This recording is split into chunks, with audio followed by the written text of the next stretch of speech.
la historia detrás de un curso de milagros. Sus protagonistas, cómo ocurrió la revelación y el desarrollo de todo el proceso. Por Robert Schoch.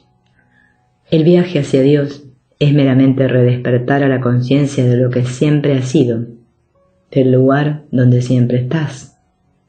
Es un viaje sin distancia hacia un destino que nunca ha cambiado. Prólogo.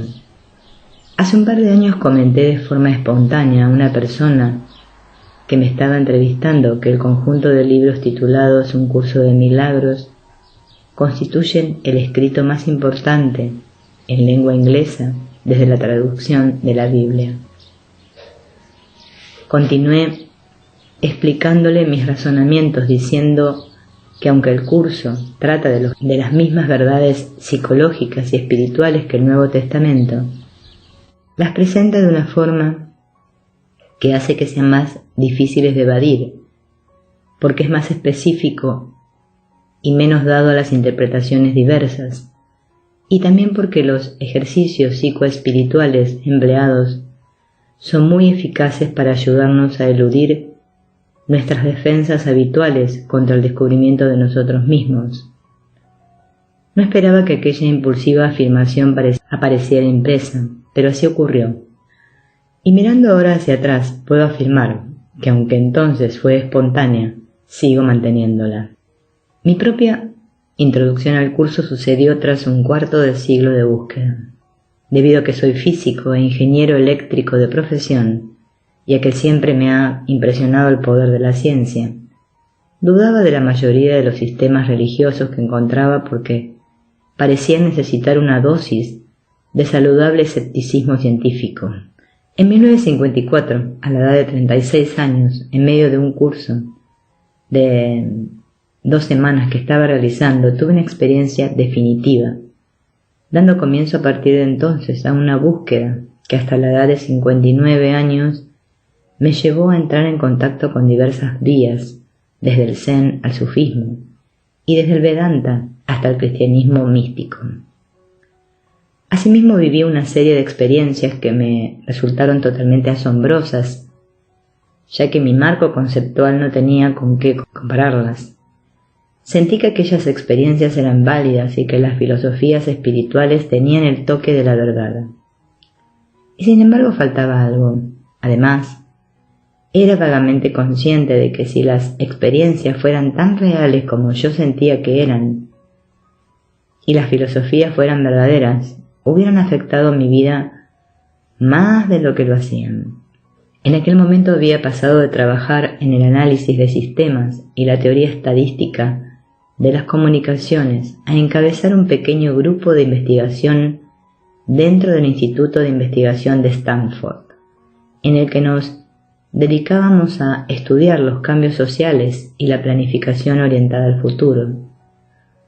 Después de investigar el futuro durante 10 años, publiqué un pequeño libro titulado Guía incompleta del futuro, cuya existencia ha sido uno de los secretos mejor guardados en la historia de las publicaciones. Para entonces yo tenía claro que los Estados Unidos y evidentemente el mundo industrializado había entrado en un periodo de transición de relevancia histórica que implicaba cambios a nivel más fundamental, a saber, el de las premisas tácitas de base sobre la naturaleza de la vida y la realidad sobre la que descansa toda la estructura social en último término. Parecía que mientras que hace medio siglo el avance de la ciencia positiva hacía que las premisas religiosas y espirituales fueran cada vez menos plausibles, la situación actual era muy diferente. Ya en 1977, y a partir de entonces cada vez más, las investigaciones que tienen como objeto la conciencia humana, los procesos inconscientes, la intuición, la creatividad, etc., están haciendo cada vez más manifiestas la espiritualidad esencial de la existencia. Impresionado por la importancia que estaba adquiriendo esta forma de desarrollarse los acontecimientos, accedí a hacerme miembro de la Junta Rectora del Instituto de Ciencias No Éticas, que había sido fundado unos años antes por el astronauta del Apolo 14, Edgar Mitchell, quien había llegado a las mismas conclusiones que yo a través de experiencias muy diferentes. Una de mis compañeras en la junta era Judy Scutch. La primera vez que coincidimos estábamos esperando mesa en un restaurante y pregunté a Judy la inevitable pregunta de presentación: ¿a qué te dedicas? Disfrutó de mi asombro cuando me dijo: un curso de milagros. Las 2 horas siguientes me quedé hechizado escuchándole contar la historia que se relata en este libro. Estaba ansiosa por leer los libros que forman la trilogía de un curso de milagros. Tenía mucho que aprender sobre la ambivalencia con la que nosotros, los seres humanos, nos orientamos hacia el conocimiento de nuestro ser profundo. Los ejercicios diarios del segundo volumen del libro, que afirman un nuevo sistema de creencias, parecían simples y poco intrigantes. En aquel momento no entendía el efecto subterráneo que estaban teniendo. El texto, el primer volumen, parecía difícil de entender, pero seguí con él a fuerza de voluntad. Eso creía. 6 meses después me di cuenta de que, a pesar de que abría el texto cada día, no podía recordar uno solo que hubiera acabado de leer una página completa. Me entraba sueño, mi mente vagaba sin propósito, o recordaba que había dejado cosas por hacer y por tanto me levantaba para acabarlas. Mi mente era muy ingeniosa a la hora de evitar lo que yo pensaba que quería, es decir, entender los contenidos del texto. Con el tiempo, la atención consciente le ganó la partida a las resistencias inconscientes. Mi conciencia de este hecho fue llegando poco a poco. Un día me daba cuenta de que una situación que me hubiera provocado miedo o hostilidad ya no lo hacía, y sin embargo no tenía conciencia de los profundos cambios que estaban teniendo lugar. Encontré que mi confianza en la intuición profunda, una parte sabia y compasiva de mí mismo, se había fortalecido notablemente. De nuevo, sin que yo conscientemente me diera cuenta del cambio en mi inconsciente. La tensión y el dolor iban desapareciendo. Mi vida era más activa que en ningún otro periodo anterior, y esto estaba ocurriendo sin esfuerzo, algo que no hubiera creído posible unos años atrás. Había aspectos de mi vida que se ponían en su lugar de forma misteriosa. Lo que más me impresionaba de la transformación que sentía era la absoluta simplicidad de lo nuevo. Una parte más profunda de mí mismo, un maestro interior, guiaba mi acción y apartaba los obstáculos, y la mente consciente, el ego, mente analítica y racional, que antes suponía mi asidero más firme a algún tipo de seguridad, se hizo de forma natural y confortable el servidor de esa parte más profunda. Todo esto puede parecer una enorme simplificación, pero la conclusión profundamente sentida a la que llegué era que todos los problemas que encontramos en nuestra vida son ilusorios. Solo hay un problema: nuestra resistencia a ver las cosas como realmente son, o más precisamente a ver la totalidad tal como es. Un curso de milagros ya ha influenciado cientos de miles de vidas. Me siento privilegiado por haber conocido a Helen Schucman, a Bill Terford, así como a los demás actores de esta obra. No llegué a conocer bien a algunos de estos, pero sí lo suficiente para haber sentido una profunda sensación de misterio, no solo acerca de la eficacia del curso mismo, sino también respecto a la forma en que vino a la existencia y su supuesto origen. Me acuerdo específicamente de un día en que estaba hablando sobre el curso con Helen, la cual seguía sintiéndose ambivalente al respecto, no parecía capaz de adaptar las propuestas del curso a su propia vida. Repentinamente pareció transformarse en otra persona, no físicamente, sino a nivel de su personalidad. Durante 1 o 2 minutos, a lo largo de unas pocas frases, esta otra Helen habló del significado real del curso con una autenticidad y profunda sabiduría que me dejaron pasmado. Entonces, como si hubiera ocurrido otro clic en su interruptor interno, volvió a ser de nuevo la Helen habitual. Helen casi nunca encarnaba el ideal del curso, la paz interior. Encontraba muchas cosas de las que quejarse y parecía soportar en su vida una dosis de dolor mayor de lo normal. Una vez le pregunté cómo era que este notable documento del que ella era responsable había podido traer paz y sabiduría a tanta gente y sin embargo parecía inoperante para ella. Nunca olvidaré su respuesta. Sé que el curso es verdad, Bill, dijo, y después de una pausa añadió, pero no creo en él. Cuando se confirmó que el curso se estaba extendiendo rápidamente incluso a otros países, sentí claramente la necesidad de que hubiera un relato preciso sobre su origen para todos aquellos que iban a querer conocerlo. Parecía probable que circularan mitos y que Helen acabara siendo la heroína de un culto personal. Presioné para que se hiciera un relato preciso cuando aún las memorias estaban recientes y que fuera hecho por alguien cercano a los hechos, pero no demasiado. Sentí que Bob Scutch era el candidato ideal. Había estado presente en el desarrollo de la última parte de los acontecimientos. Conocía personalmente a todos los personajes y los tenía cerca para posibles entrevistas. De esta forma podría narrar la historia con fidelidad en lo relativo a las personas y los hechos implicados. Además, ya había escrito a nivel profesional con anterioridad. No hace falta decir que cuando se le propuso el trabajo aceptó, aunque no siempre se haya sentido agradecido por mi sugerencia. Ha tenido la amabilidad de invitarme a escribir este prólogo.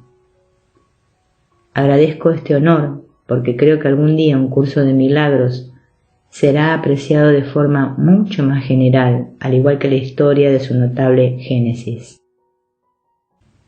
El manuscrito de un curso de milagros se terminó de escribir en 1973, pero para entender cómo llegó a realizarse y por qué, debemos volver a mediados de los años 60 y familiarizarnos con dos doctores en psicología, William Thetford, de 42 años, profesor de psicología médica en la Escuela de Médicos y cirujanos de la Universidad de Columbia, Nueva York, y director del Departamento de Psicología del Hospital Presbiteriano, y Helen Schuckman, de 56 años, psicóloga del mismo departamento. Aparentemente dos personas con pocas probabilidades de estar implicadas en el nacimiento de un curso de milagros. En junio de 1965, Bill Thetford se sentó en su despacho muy desanimado. Acababa de llegar de una reunión de directores de departamentos convocada para discutir cómo llegar a un acuerdo sobre un asunto administrativo que había estado causando problemas al profesorado desde hacía 3 meses. La reunión comenzó en un ambiente tranquilo, pero a medida que se iban expresando los distintos puntos de vista y se defendían los diferentes intereses, los nervios se fueron crispando, las voces se hicieron cada vez más altas y lo que había comenzado como un intento de encontrar puntos de encuentro acabó en una serie de ataques personales y amargas recriminaciones. Para el doctor Thetford no era la primera reunión de este tipo. De hecho, desde que era director del departamento había tenido que tratar con colegas que constantemente estaban batallando con los mismos problemas básicos de defender sus intereses contra lo que parecían ser incursiones de la administración, de sus compañeros de otros departamentos e incluso de los asociados del suyo propio. Sin embargo, de alguna manera en esta ocasión, las tensiones de la reunión le habían cargado más que otras veces. No le importaba saber por qué. Lo que le importaba era saber cómo había acabado en este trabajo cuando en principio nunca había querido tener nada que ver con la universidad. ¿Cómo había llegado a esta situación?, se preguntaba. Bill Thetford nació en Chicago. Era el menor de 3 hermanos. El mayor había muerto cuando él era pequeño. pero le quedaba su hermana, que le llevaba 2 años. Su padre trabajaba de supervisor en la sección de construcciones en la compañía telefónica de Illinois. La familia vivía en un vecindario de clase media, en la zona sur de la ciudad. La madre de Bill asistía a la iglesia de la Ciencia Cristiana. Su padre, cuando le preguntaban, respondía que él también era científico, aunque sus visitas a la iglesia eran muy irregulares. En cuanto a Bill, su educación religiosa fue interrumpida por una tragedia familiar. Bill tenía 7 años cuando su hermana contrajo una infección vírica y aunque la familia solicitó los servicios de diversos médicos y curanderos de la ciencia cristiana, murió en 2 semanas. Los padres de Bill se sintieron abrumados por el dolor. Se quedaban en casa juntos cada noche, negándose a aceptar las invitaciones que les hacían sus amigos y vecinos. Renunciaron a su religión y jamás volvieron a poner los pies en una iglesia de la ciencia cristiana.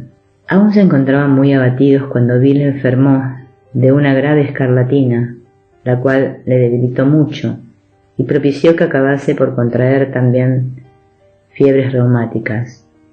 Mientras luchaba por recobrarse, sufrió un infarto, por lo que los doctores no confiaban en que sobreviviera. Sin embargo, después de varios meses de cuidados intensivos, se recuperó lo suficiente para salir del peligro inmediato. Aunque tuvo que guardar cama durante los 2 años siguientes, pasaba el tiempo leyendo con voracidad.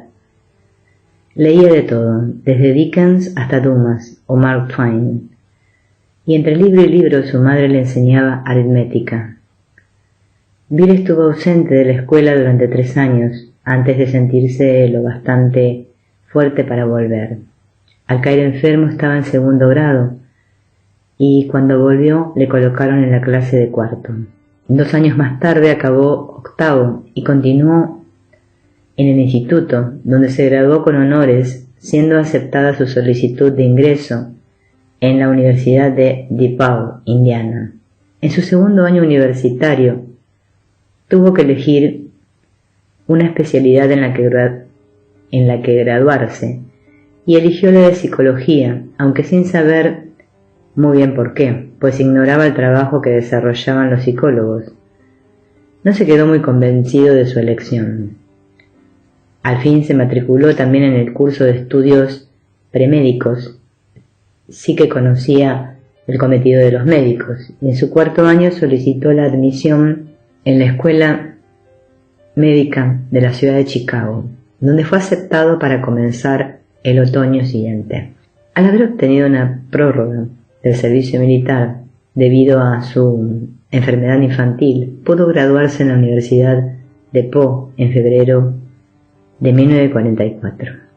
A pesar de que aún tenía dudas sobre la carrera profesional que seguiría, había algo que sí estaba muy claro: necesitaba un trabajo para mantenerse, al menos hasta que empezara a estudiar medicina en otoño. Como había sido aceptado en la escuela de medicina, pensé que lo mejor sería solicitar un empleo en la universidad. Pregunté en la oficina de empleo y me remitieron al laboratorio metalúrgico de la universidad. No sabía nada del tipo de trabajo que me podrían ofrecer, ni si estaba calificado para realizarlo, pero a lo largo de la entrevista que me hicieron me enteré de que en aquel centro se desarrollaba un programa secreto de investigación. Como el país estaba en plena Segunda Guerra Mundial, existía una gran demanda de personal civil, como yo, en el mercado de trabajo. Así, aunque fuéramos inexpertos y poco cualificados, estábamos muy solicitados y a menudo que nos ofrecían trabajos y responsabilidades que hubieran sido impensables en otras circunstancias. En mi caso, poco después de empezar a trabajar, fui incluido en nómina como oficial administrativo responsable de supervisar una serie de edificios que constituían las áreas de trabajo para lo que más tarde sería la investigación atómica. Entre ellos estaba el laboratorio de biología, la zona del estadio de fútbol de West Stands y el nuevo edificio de química, donde el Dr. Glenn Seaborg estaba desarrollando su original investigación que más adelante le valdría el premio Nobel. Una de mis tareas era la de supervisar un equipo especial de hombres que trabajaban en diversas áreas radioactivas con la intención de descontaminarlas. Se me pidió que llevara un contador Geiger desde el momento en que llegaba por la mañana hasta que me iba por la noche. Mirando hacia atrás, una de las cosas más curiosas era que esta investigación tenía lugar debajo de un estadio de fútbol. Robert Maynard Hutchins, presidente de la universidad, había decidido prohibir la liga de fútbol porque interfería en la búsqueda de las grandes ideas y los grandes libros, y como consecuencia el estadio de fútbol había sido puesto a disposición de la investigación atómica. De esta forma, la primera reacción en cadena de la historia del mundo tuvo lugar allí en diciembre de 1942. El doctor Enrico Fermi, que estaba al cargo de la operación, fue capaz de comenzar la reacción y, lo que es más importante, detenerla. Si no hubiera sido capaz de pararla, quizá nos hubiera ahorrado a todos los horribles problemas que introdujo la era atómica.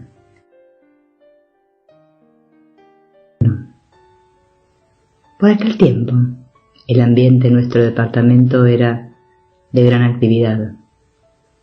Reinaba una sensación de urgencia absoluta y un sentido de prioridad nacional en relación con el trabajo que desarrollábamos en el programa atómico.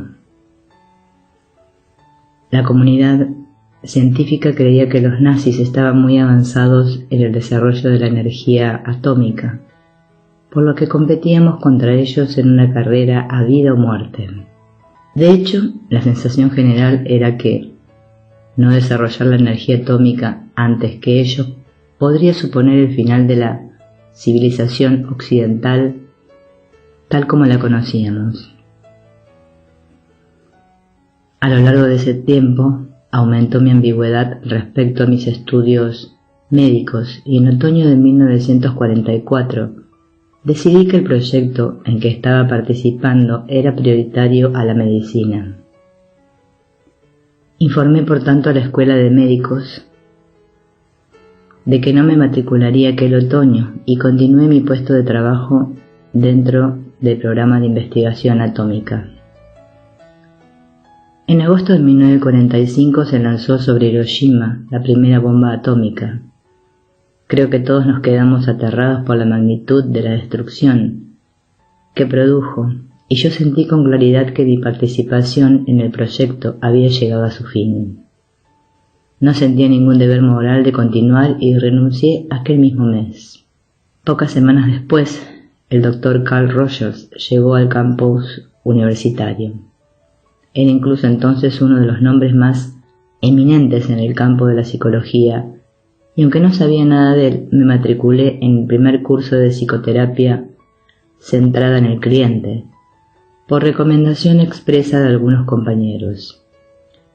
El interés que despertaba el trabajo de Rogers era tremendo y debieron ser más de 100 los licenciados que se inscribieron en aquel primer curso.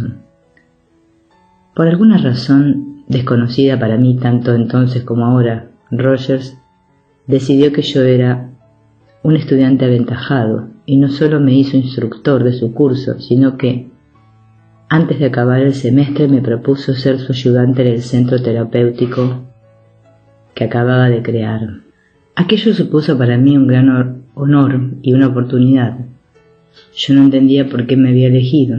Incluso traté de decirle que no estaba capacitado, pero no hizo el menor caso.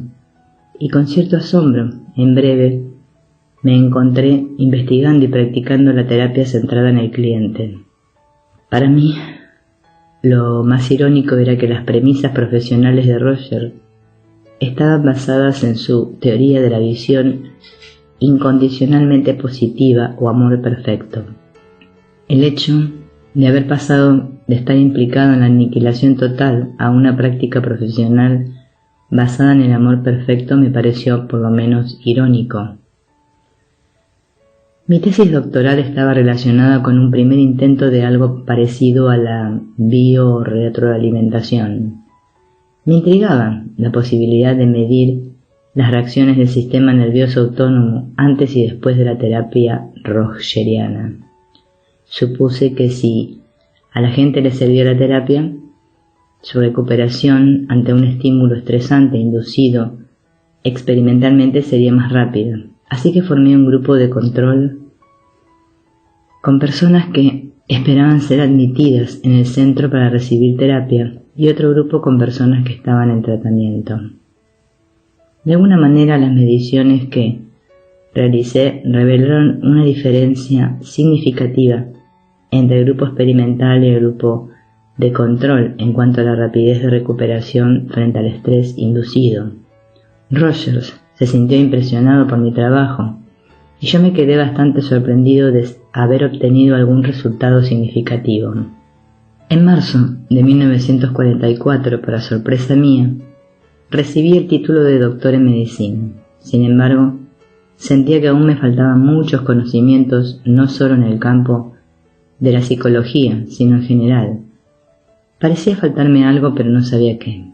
Aunque había conocido personas eminentes a lo largo de mis estudios, auténticas autoridades en sus campos respectivos, nadie parecía tener conciencia de cómo estas áreas especializadas del conocimiento podían sintetizarse. Como consecuencia, cuando recibí el doctorado no me sentía preparado para hacer nada. No sabía qué hacer con aquel título. Afortunadamente un amigo me sugirió que me presentara a un puesto en el Hospital Mitchell Reese de Chicago, donde había una vacante en un puesto relacionado con el estudio de los rasgos de personalidad de los enfermos esquizofrénicos y el test de Rorschach. El estudio estaba dirigido por el Dr. Samuel Beck, una autoridad en el test Rorschach en el país y autor de una serie de libros pioneros en relación con el test. Por una serie de razones que me parecían muy válidas, me sentía remiso a solicitar el puesto. La primera era que no había hecho ningún curso sobre el test Rorschach en toda mi vida. No sabía absolutamente nada de él. Tampoco había trabajado en un departamento de psiquiatría, y en particular en uno en que el trabajo estuviera basado en el psicoanálisis, una filosofía totalmente contraria a la de Rogers y a mi propia formación. Sin embargo, me presenté y el Dr. Beck, que me entrevistó, pareció estar muy contento de mi ausencia de conocimientos previos. Se mostró entusiasmado con el hecho de que no supiera nada de Rorschach, de que no estuviera contaminado con otras enseñanzas. Además, se quedó muy impresionado por lo científico que sonaba el título de mi tesis doctoral en la rama de la psicología fisiológica. Como él no sabía nada de esa especialidad de la psicología, la consideró muy científica. En consecuencia, yo constituía el candidato perfecto. Fui contratado por el departamento de psiquiatría y permanecí 2 años y medio en aquel hospital, durante los cuales publiqué algunos trabajos de investigación, incluyendo algunos de los que fui coautor con el Dr. Beck. Lo que sentía de manera muy clara tanto durante mi formación universitaria como más tarde en el Hospital Mitchell Reese era que no quería ser profesor universitario. Había hecho conmigo mismo el voto secreto de hacer todo lo posible para evitar aceptar un puesto docente, y de hecho ya había rechazado varias propuestas. Una de las principales razones era que sentía que no tenía nada que enseñar, y quería evitar aceptar una posición en que esto fuera evidente también para los demás. También dudaba que pudiera adaptarme fácilmente a la vida universitaria. Cuando sentí que era el momento de dejar el hospital, decidí que me sería instructivo y de ayuda en mi formación matricularme en la Escuela Psiquiátrica de Washington, en Washington, D.C., cuya filosofía esencial era la de centrarse en las relaciones interpersonales más que en los diversos componentes psicodinámicos de la psicología freudiana. Este enfoque me atraía mucho porque había cierta cualidad en el psicoanálisis con la que no me podía identificar, aunque respetaba muchas de las percepciones de Freud y de algunos de sus seguidores. Cuando acabé mis estudios en la escuela de Washington no sabía muy bien qué hacer después. Me sentía atraído por la ciudad de Nueva York desde hacía mucho tiempo y decidí ir allí y buscar trabajo. El director del Servicio de Asignación Psicológica del Servicio de Empleo del Estado de New York me dijo que tenía un trabajo perfecto para mí y que no tenía sentido que pensara en ninguna otra posibilidad. Tenía en mente proponerme para la dirección del Departamento de Psicología del Instituto de la Vida en Hartford, Connecticut. Acudí a una entrevista y fui contratado. Después de un año en Hartford,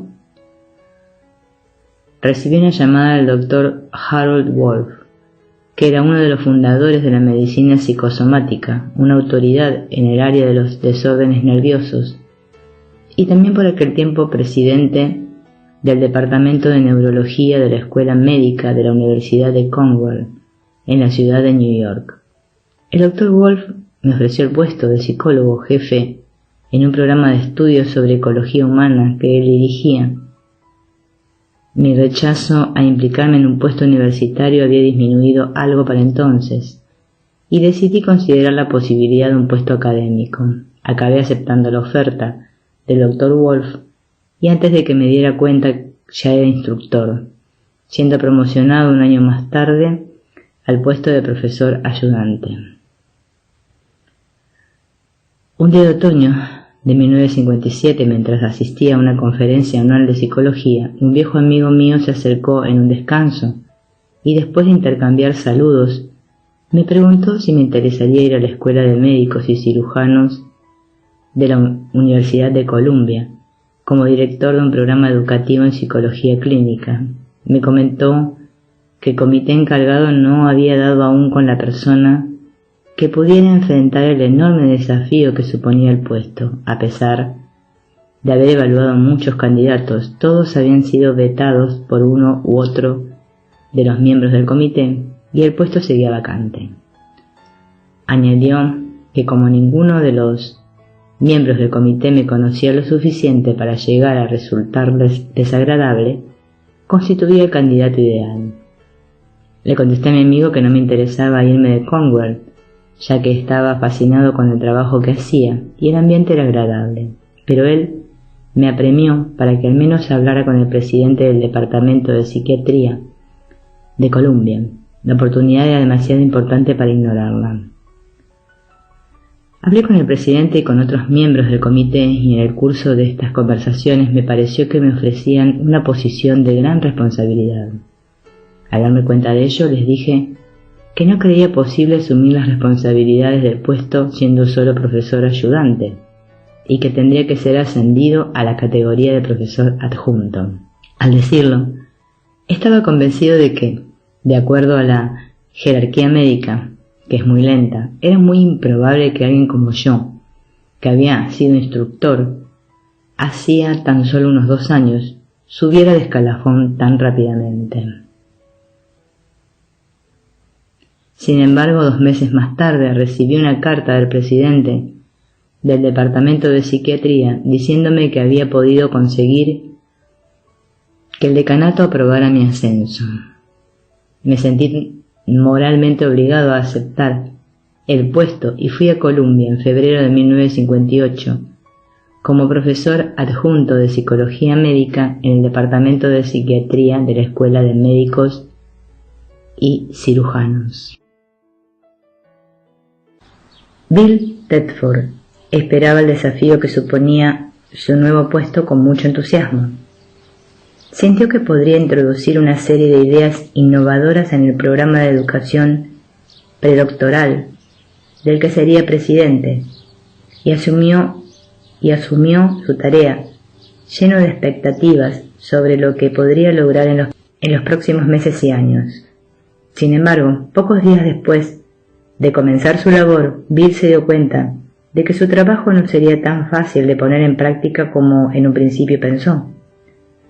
Tuvo el primer indicio de ello al darse cuenta de que todas las conversaciones con los miembros del comité no lo habían preparado para asumir la amplitud y la naturaleza de sus nuevas responsabilidades. Aunque había creído que dedicaría la mayor parte de su tiempo a los cursos predoctorales, ahora descubría que el título que se le había asignado como mera formalidad cuando aceptó el puesto, el de director del Departamento de Psicología del Hospital Presbiteriano, le iba a suponer mucha más dedicación de lo que le habían hecho creer.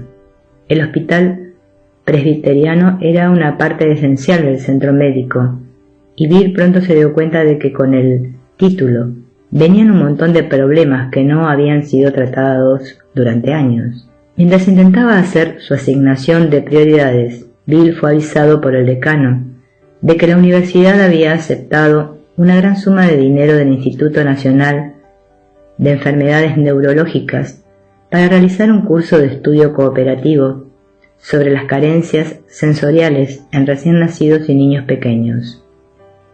Este curso cooperativo tenía un protocolo obligatorio por el que se requerían los servicios de un psicólogo investigador experimentado que hubiera recibido formación especializada para trabajar con niños pequeños.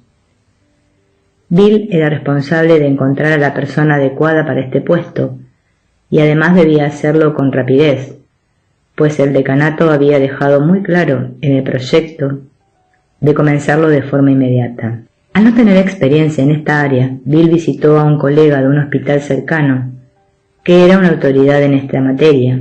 Le describió la situación y le pidió ayuda para encontrar a una persona adecuada para el puesto. Su colega le aseguró que confiaba en poder encontrar a la persona justa y quería que ésta se pusiera en contacto con él. Bill se sintió agradecido de quitarse un problema de encima, pues ya los tenía en abundancia. Así comenzó a formular planes y preparar procedimientos que ayudaran a que el curso tuviera un comienzo rodado, confiando simplemente en que su amigo encontraría la persona adecuada para ocupar el puesto clave. 2 semanas más tarde sonó el teléfono de su oficina y después de asegurarse de que hablaba con el doctor Tedford, la voz al otro lado de la línea dijo: «Mi nombre es Helen Schuckman y se me ha dicho que le diga que soy la persona que está buscando». De esta forma se conocieron Helen y Bill, quienes más tarde trabajarían juntos en la transcripción de los singulares volúmenes de un curso de milagros. Bill concertó una cita con Helen para verse a la mañana siguiente en el centro médico. A las 10, una mujer pequeña pero dinámica se presentó en su oficina. Debía tener más de 45 años.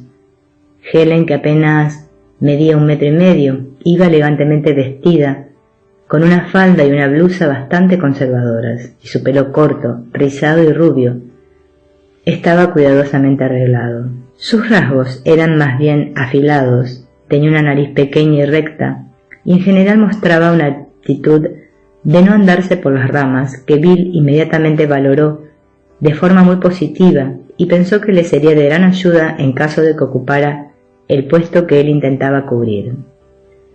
En solo unos minutos, Bill supo que era la persona adecuada para aquel trabajo. Su formación profesional parecía estar hecha a la medida del puesto que se le ofrecía, y se quedó especialmente impresionado por su rapidez mental y su habilidad intelectual. Al mismo tiempo mantenía sus reservas en ofrecer el puesto a ella o a cualquier otra persona, porque el programa de trabajo estaba todavía sin especificar en absoluto. Aún no se había tomado ninguna decisión acerca de los medios de que dispondrían ni respecto al espacio físico que les sería asignado. Su sueldo tampoco estaba fijado y las responsabilidades del puesto no estaban claramente definidas.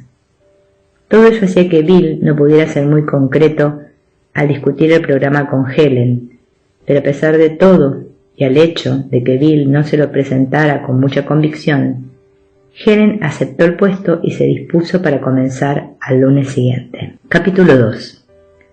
Helen Schuckman nació en 1909 y su nombre de soltera era Helen Cohn. Creció en Nueva York, donde su padre, químico de gran éxito profesional, pudo proporcionar a su familia una vida acomodada. Tenían a su servicio una cocinera y una doncella que les ayudaban en el cuidado de su enorme piso de 10 habitaciones.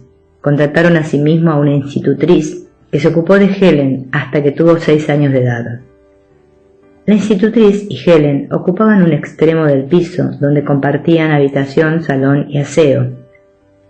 En el otro extremo vivía el resto de la familia, es decir, su madre, su padre y un hermano 14 años mayor que ella, con el que tenía muy poco en común.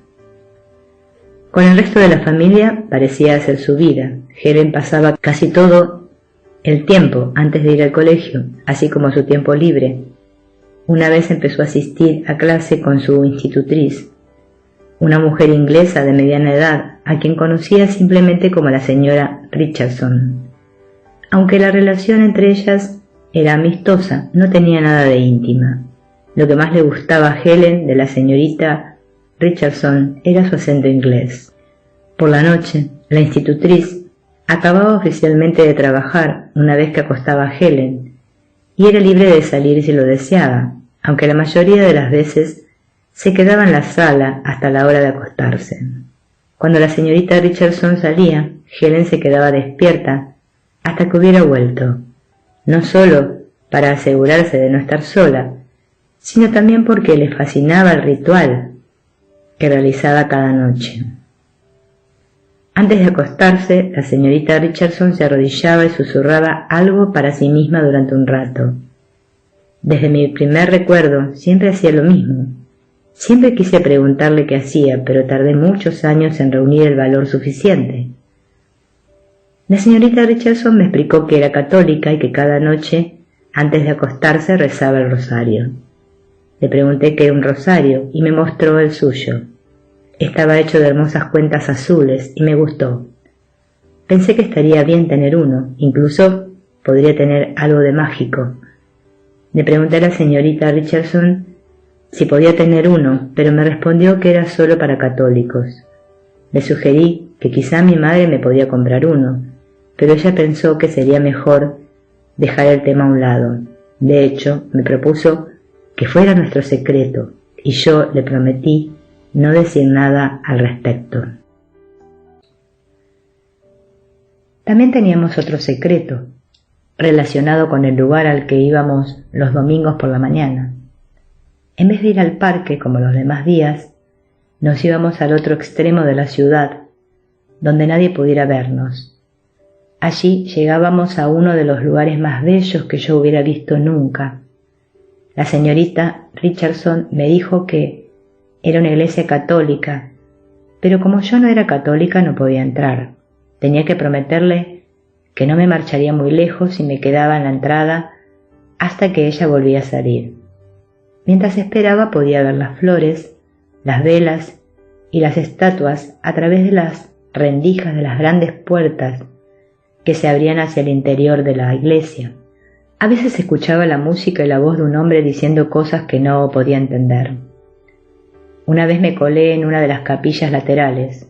Había una estatua de una señora muy hermosa con luz alrededor de la cabeza y velas y flores dispuestas en un pequeño jardín a sus pies. Todo el mundo tenía rosarios, como el de la señorita Richardson, y decidí que de mayor sería católica para poder entrar y participar en lo que ella hacía. Entre semana, cuando la señorita Richardson me llevaba al parque a jugar, siempre nos juntábamos con una amiga suya que también era institutriz y cuidaba a una niña de mi edad. Nosotras jugábamos mientras la señorita Richardson y su amiga se sentaban en un banco del parque y hablaban. Descubrí que la niña era católica y tenía un rosario y se sorprendió mucho cuando le dije que yo no lo tenía y que no sabía para qué servía. Me explicó con condescendencia que servía para rezar a la Madre de Dios. Le pregunté sobre Dios y me sorprendió mucho de mi ignorancia, ya que no sabía casi nada de Él. Me dijo que Dios es nuestro Padre, que le podíamos pedir cosas y Él nos las concedía. Esto me pareció maravilloso y me pregunté por qué nadie me había hablado antes de ello. Le pregunté a la niña dónde estaba Dios, porque había unas cuantas cosas que quería y me dijo que todo lo que había que hacer para verle era cerrar los ojos. Así lo hice, pero no vi nada. Ella lo entendió enseguida. Yo no era católica, así que ¿qué podía esperar? Me sugirió que probase con la Virgen, que era muy bondadosa y escuchaba prácticamente a todo el mundo. También me contó que llevaba un vestido azul y un velo blanco, y pensé en esa preciosa estatua que había visto en la iglesia de la señorita Richardson.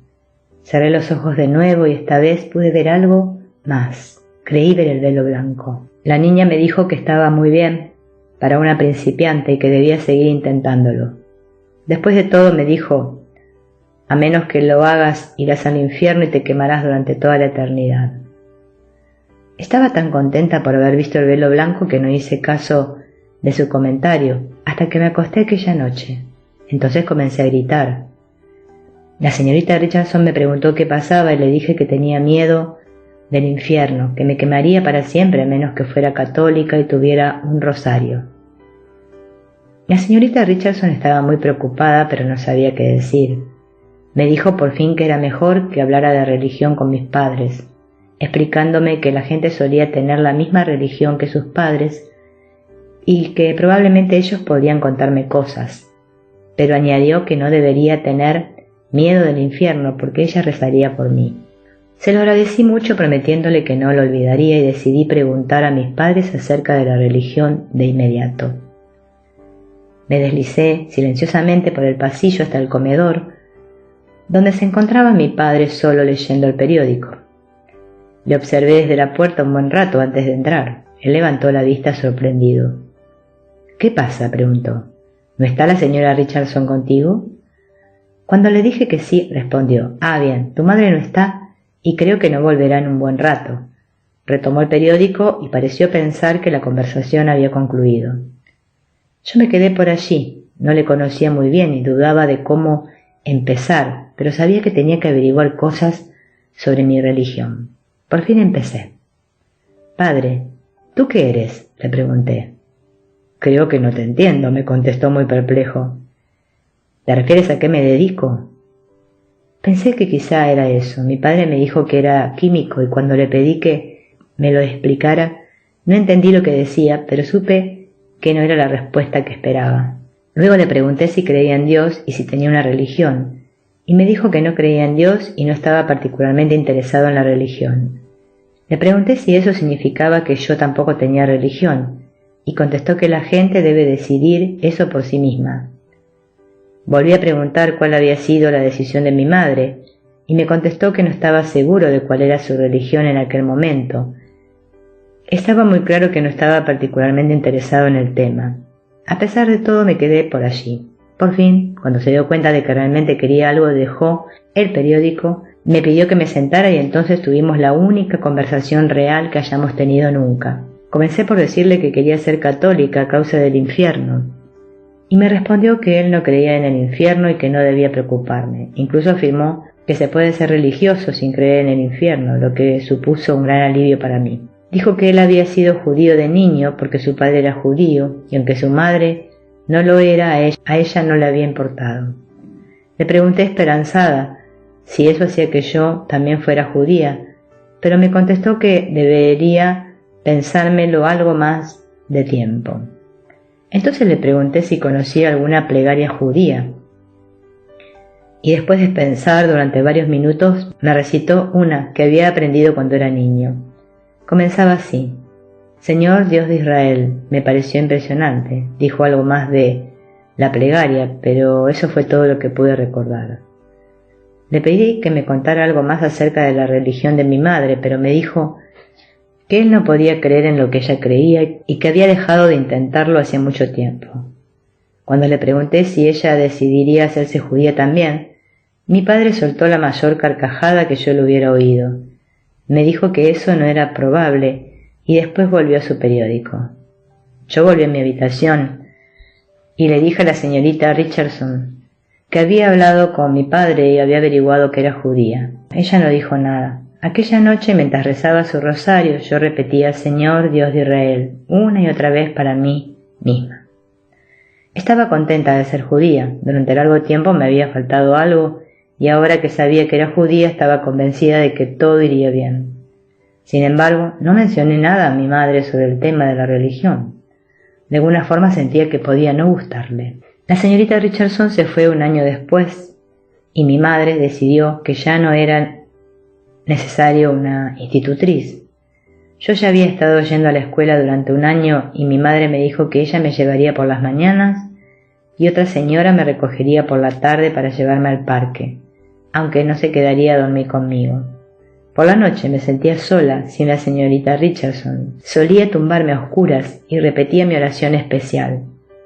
Pero no me era de gran ayuda. Pensé que funcionaría mejor si la supiera entera, pero no quería volver a preguntarle a mi padre. Podría pensar que debería haberla memorizado la primera vez después de que le costó tanto acordarse de ella. Entonces el Señor de Israel me falló de una forma terrible. Tenía mucho miedo de dormir sola, especialmente cuando salían mis padres, y como nunca se me ocurrió ir a hablar con mi hermano, busqué la forma de hacer que mi madre se quedara en casa.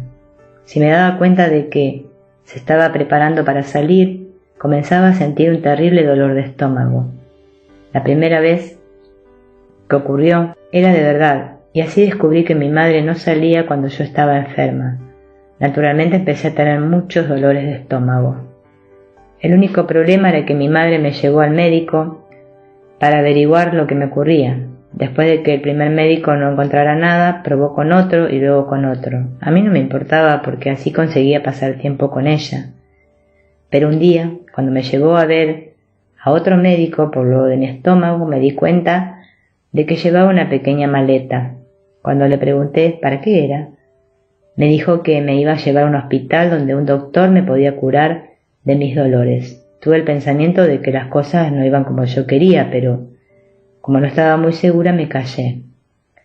Después de registrarnos en el hospital, madre me dijo que pasaría la noche allí y que ella se quedaría conmigo. Esa es la parte que me gustó.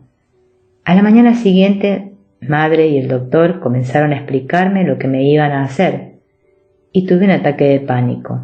Entre gritos les dije que nunca había tenido realmente dolores de estómago, pero evidentemente pensaban que lo decía porque tenía miedo de lo que nos pudiera ocurrir a mi apéndice y a mí. Hicieron falta 2 hombres vestidos de blanco para mantenerme tumbada en la camilla, mientras me llevaban a la sala de operaciones donde otros 3 hombres de blanco estaban esperando. 2 de ellos me sujetaron mientras un tercero me puso una mascarilla en la cara. Grité, Señor, Dios de Israel, a la vez que intentaba no respirar. Cuando desperté me hallaba de nuevo en la habitación del hospital y me sentía terriblemente. Durante unos días tuve un dolor de estómago real, pero poco después me puse mejor y empecé a disfrutar. Madre se quedó conmigo todo el tiempo, e incluso padre vino a visitarme. Madre y yo hablábamos de todo tipo de cosas mientras estuvimos juntas, y la noche antes de irnos al hospital le pregunté por su religión. Me dijo que había probado muchas religiones desde pequeña, que ahora era teósofa, pero que aún continuaba buscando. Me sorprendió mucho que también hubiera sido judía, porque los judíos no parecían gustarle mucho. Me contó que su padre era rabino en Inglaterra, pero que en todo caso era de muy buena familia. También me dijo que tenía algunos parientes que no eran judíos, y eso parecía aliviarla.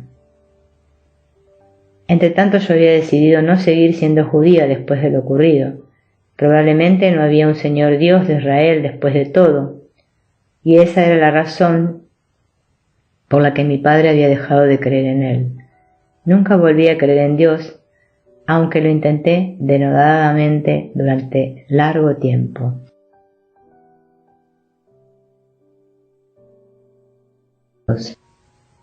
Helen no se inquietó por la religión ni se interesó en ella durante los siguientes 5 o 6 años.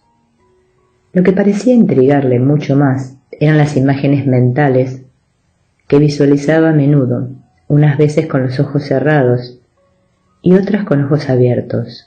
Podían ocurrir casi en cualquier momento, pero nunca interrumpían ni molestaban de forma alguna a sus demás actividades. Simplemente era como si hubiera una actividad mental constante en el fondo de su mente que podía ser traída a la superficie si elegía hacerlo. Las imágenes podían ser de cualquier cosa: una mujer con un perro, árboles bajo la lluvia, un escaparate lleno de zapatos, un pastel de cumpleaños repleto de velas. No tenían movimiento y eran en blanco y negro. Se parecían mucho a una serie de instantáneas no relacionadas entre sí. A veces las imágenes eran completamente nuevas para ella, escenas irreconocibles, mientras que otras veces reconocía parte de los cuadros, relacionándolos con cosas que había visto realmente, aunque incluso en esos casos había detalles que no recordaba haber visto originalmente. Helen había tenido imágenes mentales de este tipo desde siempre, hasta donde le alcanzaba la memoria, y no se le ocurrió que no todo el mundo podía disfrutar de esa misma experiencia. De hecho, fue a la edad de 11 años, al preguntar a una amiga por sus imágenes mentales, cuando se dio cuenta de que ésta no tenía ni idea de lo que estaba hablando. Helen pensó que su amiga estaba de broma, y no fue hasta que probó con otras compañeras que aprendió que su habilidad era única. Aunque se sorprendió mucho por ello, no pareció molestarle esta revelación y siguió disfrutando las imágenes cuando aparecían.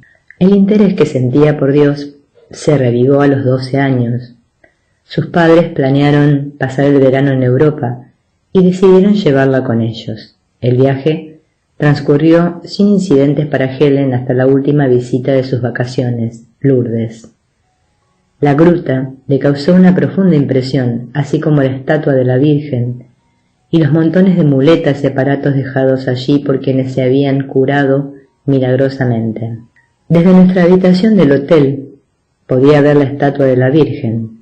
Cada noche salía a mirar la figura, la roca sobre la que se levantaba y aquella agua especial que salía de un costado de la roca, el agua que curaba a la gente.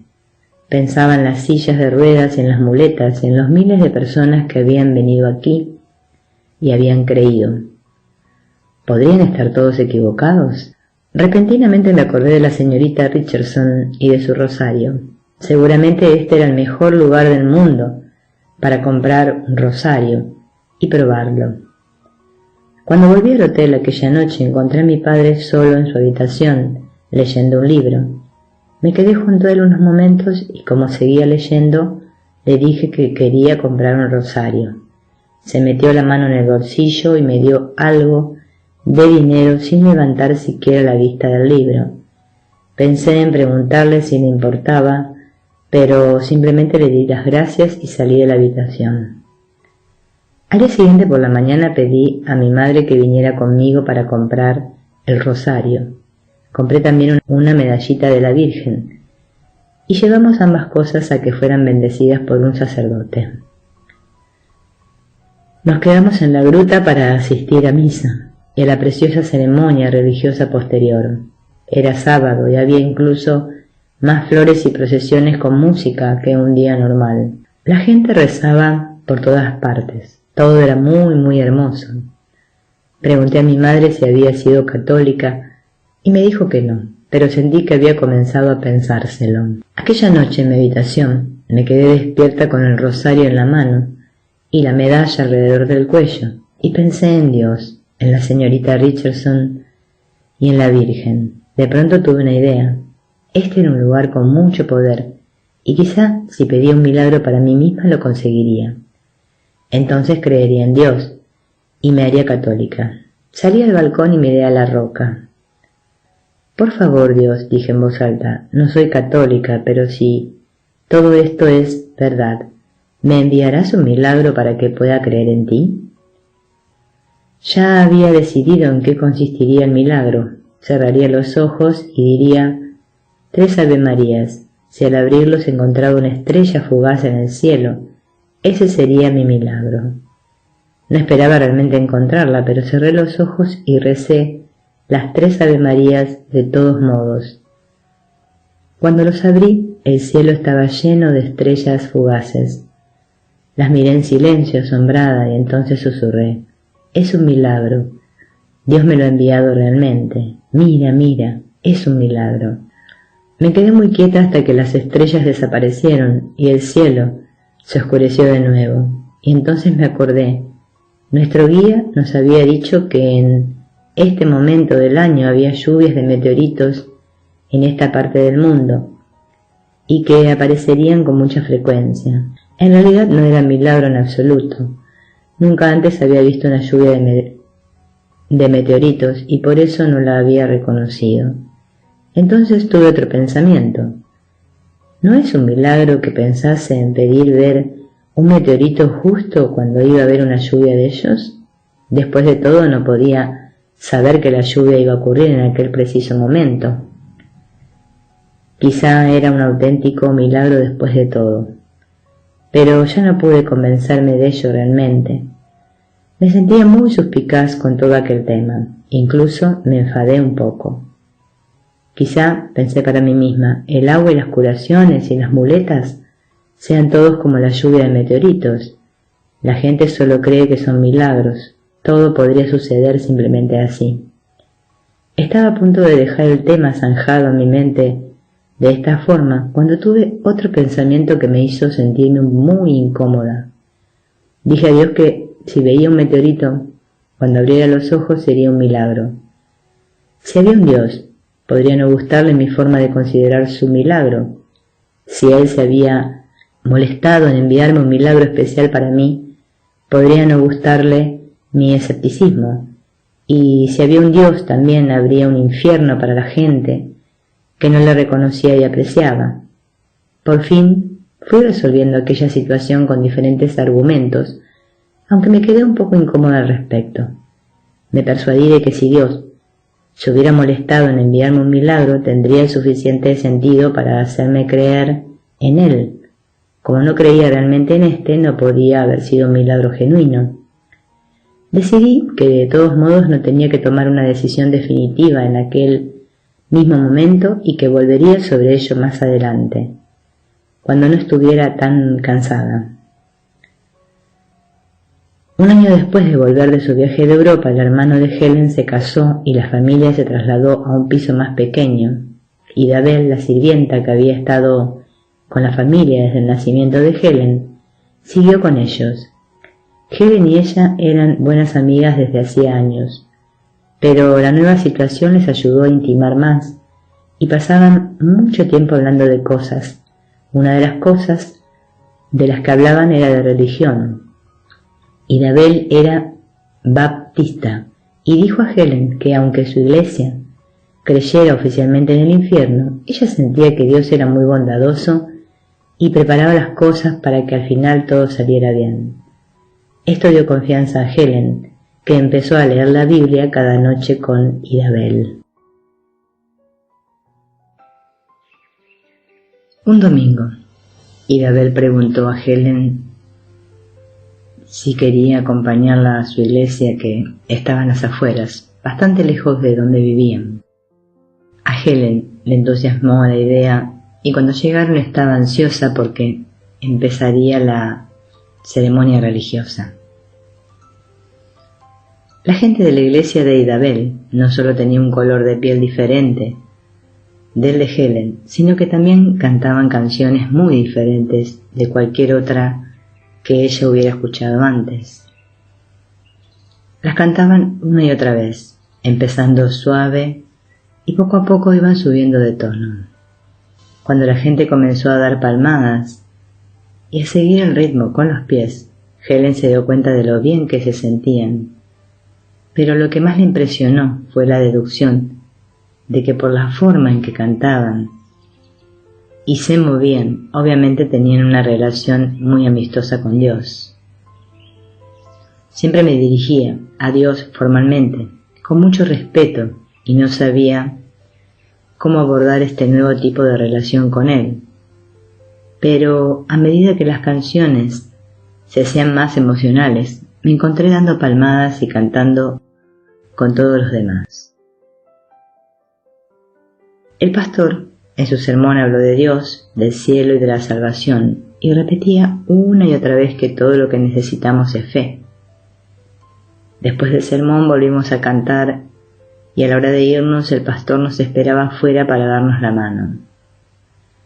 Al llegar mi turno me preguntó si me había gustado, y cuando le respondí, me dio unas palmaditas en el hombro y me dijo que debería volver más por allí.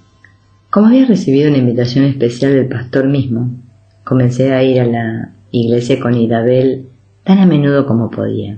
Dentro de la iglesia rezaba y cantaba con los demás.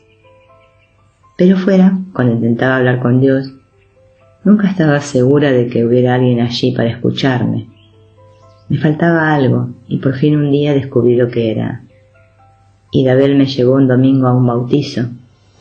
Mi amigo el pastor dijo: a menos que os bauticéis, no podéis ser puros de corazón, y si no sois puros de corazón no podéis ver a Dios. Eso es, pensé, hay que bautizarse para poder ver a Dios. Esto es lo que me faltaba. Les dije a Idabel que tenía que ser bautizada y me respondió que hablaría con el pastor cuando acabara la ceremonia. Fue muy amable. Él también pensaba que debía bautizarme, pero no tenía claro quién debía hacerlo.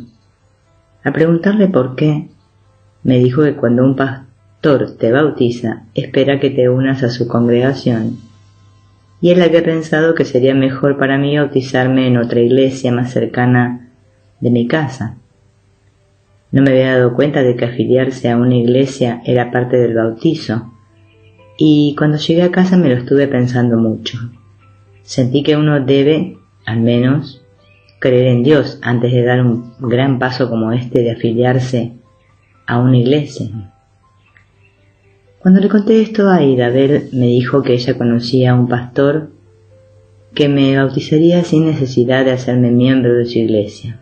Así que, al domingo siguiente, fuimos a ver a aquel pastor a quien Idabel llamaba un evangelista del Señor.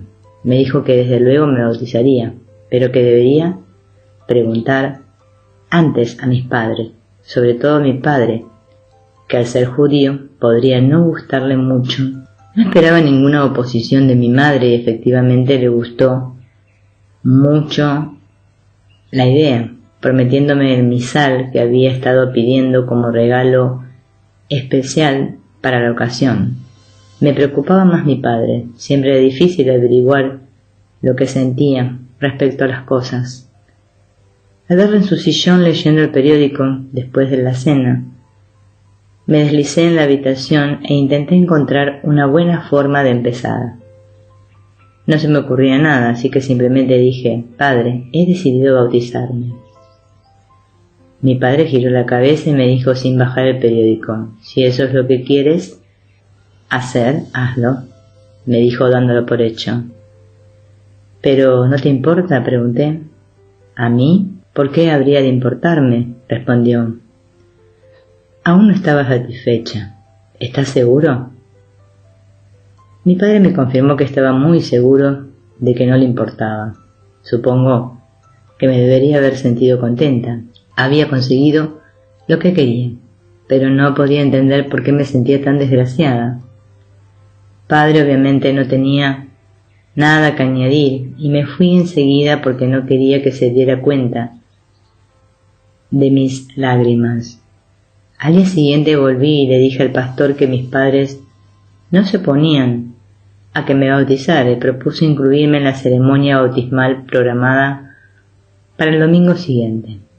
Me dijo que debía rezar entre tanto y le contesté que lo haría lo mejor que pudiera. Eso es todo lo que hace falta, respondió. Idabel asistió a mi bautismo como testigo y como amiga, ayudándome a preparar la túnica blanca y a ponérmela. Estaba muy contenta y me repetía que iba a ser la mejor experiencia de mi vida. Yo tenía la esperanza de que así fuera. Después de la ceremonia fui a la oficina del pastor para recoger mi certificado de bautismo, mientras Idabel recogía mi ropa mojada y la ponía en una bolsa que habíamos llevado. Cuando el pastor me pidió que deletreara mi apellido, deletreé el apellido de mi madre. Sentí el rubor en mi rostro y no podía entender lo ocurrido, pero estaba demasiado avergonzada para corregir el error. Al recibir el certificado, lo guardé en mi bolso y volví junto a Idabel. Nunca se lo enseñé a nadie. Cuando llegué a casa me sentía triste. Había sido bautizada, pero nada había cambiado. Aún no podía ver a Dios. Nada era distinto. Continué yendo a la iglesia con Idabel algún tiempo más.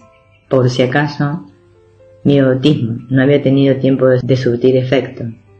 Más adelante comencé a ir con menos frecuencia hasta que lo dejé del todo. Dije a Idabel que simplemente no tenía fe y me respondió que posiblemente era una obra del diablo y prometió rezar por mí. Se lo agradecí y ya no volví a pensar más en el bautismo. No habiendo encontrado la fe necesaria para creer en Dios, Helen decidió que la única verdad en la que podía creer era la racional, la lógica, y por tanto decidió convertirse en una intelectual y comenzó a leer todo lo que se publicaba. Disponía de mucho tiempo para ello porque había engordado mucho en su preadolescencia y los muchachos de su clase no parecían estar particularmente interesados en llamarla para salir. Al ingresar en la Universidad de Nueva York, Helen ya había perdido su exceso de peso, pero había pasado por el instituto sin apenas contactos sociales con sus compañeros, por lo que se sentía particularmente fuera de sitio en las reuniones sociales y parecía tener poco que decirse con sus conocidos a nivel académico. Por otro lado, sus profesores encontraron en ella una estudiante excepcionalmente dotada. Era raro encontrar un estudiante que hubiera leído tanto o que pudiera discutir sobre un abanico tan amplio de temas académicos de forma tan inteligente. En la universidad Helen se graduó en inglés, lo que agradó mucho a su madre, especialmente ante su anuncio de que se haría profesora de inglés como lo había sido ella antes de casarse. Sin embargo, su ambición real, que solo ella conocía, era la de convertirse en escritora de renombre, más específicamente en una novelista de fama internacional. Este parecía ser un objetivo muy peculiar para Helen, pues escribir le resultaba muy dificultoso y además se sentía tan vulnerable respecto a lo que escribía, que aun cuando lograba poner algo sobre el papel era muy probable que lo escondiera y se negase a enseñarlo a nadie, ni siquiera a su profesor de escritura creativa. Entretanto, continuó leyendo mucho sobre diversos temas de filosofía y literatura, penetrando en los sistemas de pensamiento, en las leyes del razonamiento y en particular de la lógica. Al asunto de vivir le prestaba la menor atención posible. En su segundo año universitario conoció a un joven, Louis Schuckman, que trabajaba en la biblioteca universitaria. También él era un intelectual, y pronto comenzaron a discutir extensamente sobre libros y filosofía. Louis era tan solo unos pocos centímetros más alto que el 1,5 metros de Helen, y siempre se había sentido incómodo con las mujeres, por lo que estaba encantado de haber encontrado a alguien que no le hiciera sentirse incómodo. Louis y Helen comenzaron a comer juntos todos los días y en 3 meses Louis le pidió que se casara con él. Era la única proposición que ella había recibido y también la única que él había hecho. La madre de Helen, aunque algo indecisa porque Louis era judío, estaba encantada con la idea de que su hija contrajera matrimonio. Su padre, por otro lado, manifestó que apenas conocía al muchacho y por ello no podía forjar una opinión. Para contentar a los padres de Louis, acordaron celebrar la ceremonia en una sinagoga. Helen estaba demasiado nerviosa para querer un ritual muy elaborado y pidió al rabino que hiciera una ceremonia breve. La boda se celebró en 10 minutos y al acabar Helen y Louis se fueron cada uno a su casa para seguir preparando los exámenes finales. En un principio el hecho de casarse no tuvo mucho efecto en la vida de Helen. Le quedaban aún 2 años de universidad y cuando Louis se graduó, a las 2 semanas de la boda se mudó a vivir con Helen y sus padres. No tenía dinero suficiente para mantener una esposa y un piso porque lo habían invertido todo en una librería que había abierto en el centro de Manhattan. Aquella situación funcionó bien para Helen. Su marido estaba ocupado con el negocio de los libros y ella lo estaba con sus estudios. Las comidas que Abel preparaba estaban siempre a su hora y su padre jugaba al ajedrez con Louis por las noches. Helen probablemente hubiera estado encantada de seguir así indefinidamente, pero poco después de graduarse en la universidad, ella y Louis tuvieron que alquilar un pequeño apartamento propio porque su madre enfermó y el médico le prescribió que evitara los esfuerzos propios del ama de casa. Los padres de Helen fueron a vivir a un hotel, por lo que ya no necesitaban los servicios de Isabel, pero como había estado con ellos 20 años, se sentían responsables de ella.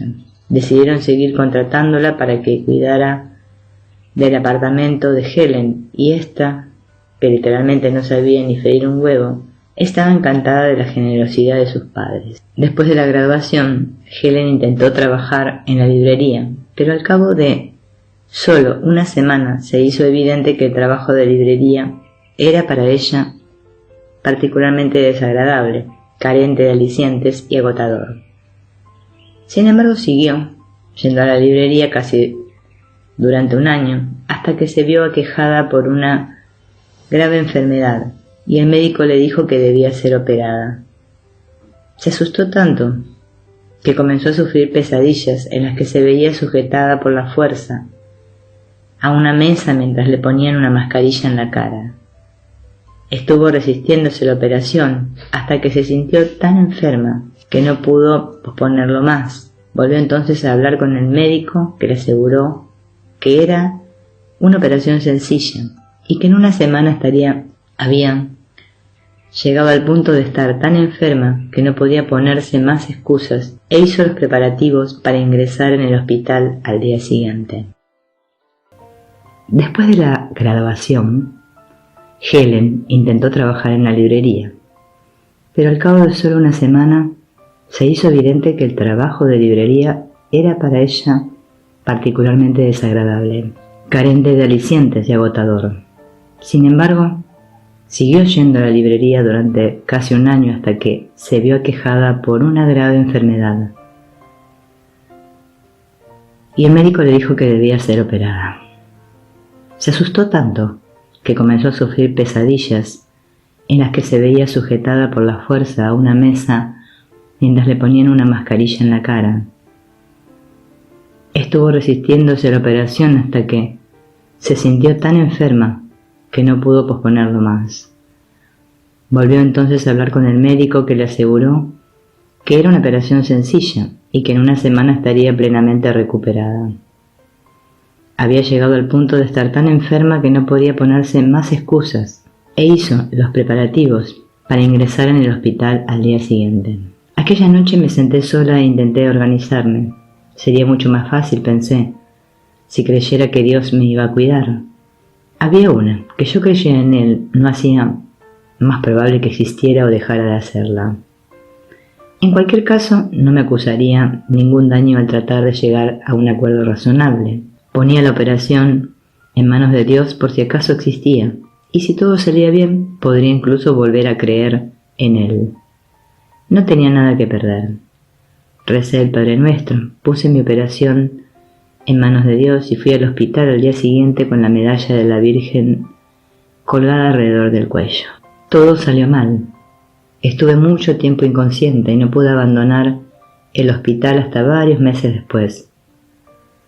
Una de las enfermeras que me cuidaban era una católica ferviente.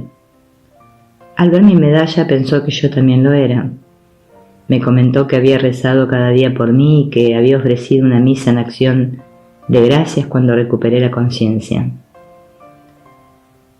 Me dijo que Dios había sido muy bueno conmigo y que era un milagro que hubiera superado aquel trance. Yo no lo veía así. Estaba muy enfadada por cómo había ocurrido todo y seguía enfadada durante años. Si esta era la manera que tenía Dios de hacer que todo saliera bien, pensé. Tenía un pésimo sentido del humor. La enfermera no aprobó mi actitud y me dijo, bastante secamente, que seguiría rezando por mí de todos modos. Le contesté que yo no podía detener sus rezos, pero añadí que le agradecería que no pidiera a Dios otro milagro hasta que hubiera salido de este. De hecho, estaba dispuesta a esperar el siguiente milagro todo el tiempo que hiciera falta y le sugerí que le dijera a Dios que no tenía prisa. Lo que realmente necesitaba era salir del hospital y sentirme mejor, y no me parecía probable que las plegarias me ayudaran a lograrlo. Durante toda mi estancia en el hospital me encontraba ansiosa por salir, pero cuando por fin fui a casa no me sentí muy entusiasmada. Me sentía más bien abandonada por el cielo y por la tierra.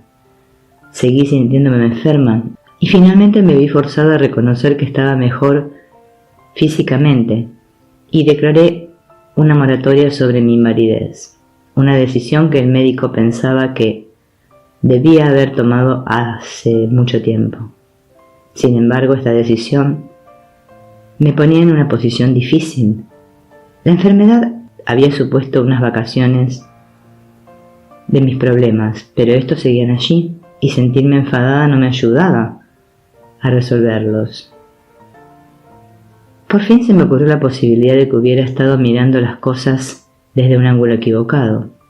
Después de admitirlo, comencé a revisar mi vida hasta entonces y, entre otras cosas, volví sobre mi larga y errática búsqueda de Dios. Estaba claro que no había hecho progresos en ese tema. Admitía que la culpa podía ser mía, quizá, como decía la enfermera del hospital. No apreciaba todo lo que Dios había hecho por mí. Recordé la dificultad que había tenido para aceptar aquel milagro anterior en mi infancia. A pesar de todo, pensé, lo único que la gente puede hacer es preparar su proyecto lo mejor posible. Y yo a mi manera sentía que lo había hecho. No tenía sentido especular sobre cuál hubiera sido el resultado de la búsqueda si lo hubiera emprendido de forma diferente. Si Dios existía, lo que yo ponía en duda, Él mismo podría resolver la cuestión de la religión. Si no existía, bueno, las cosas eran simplemente así.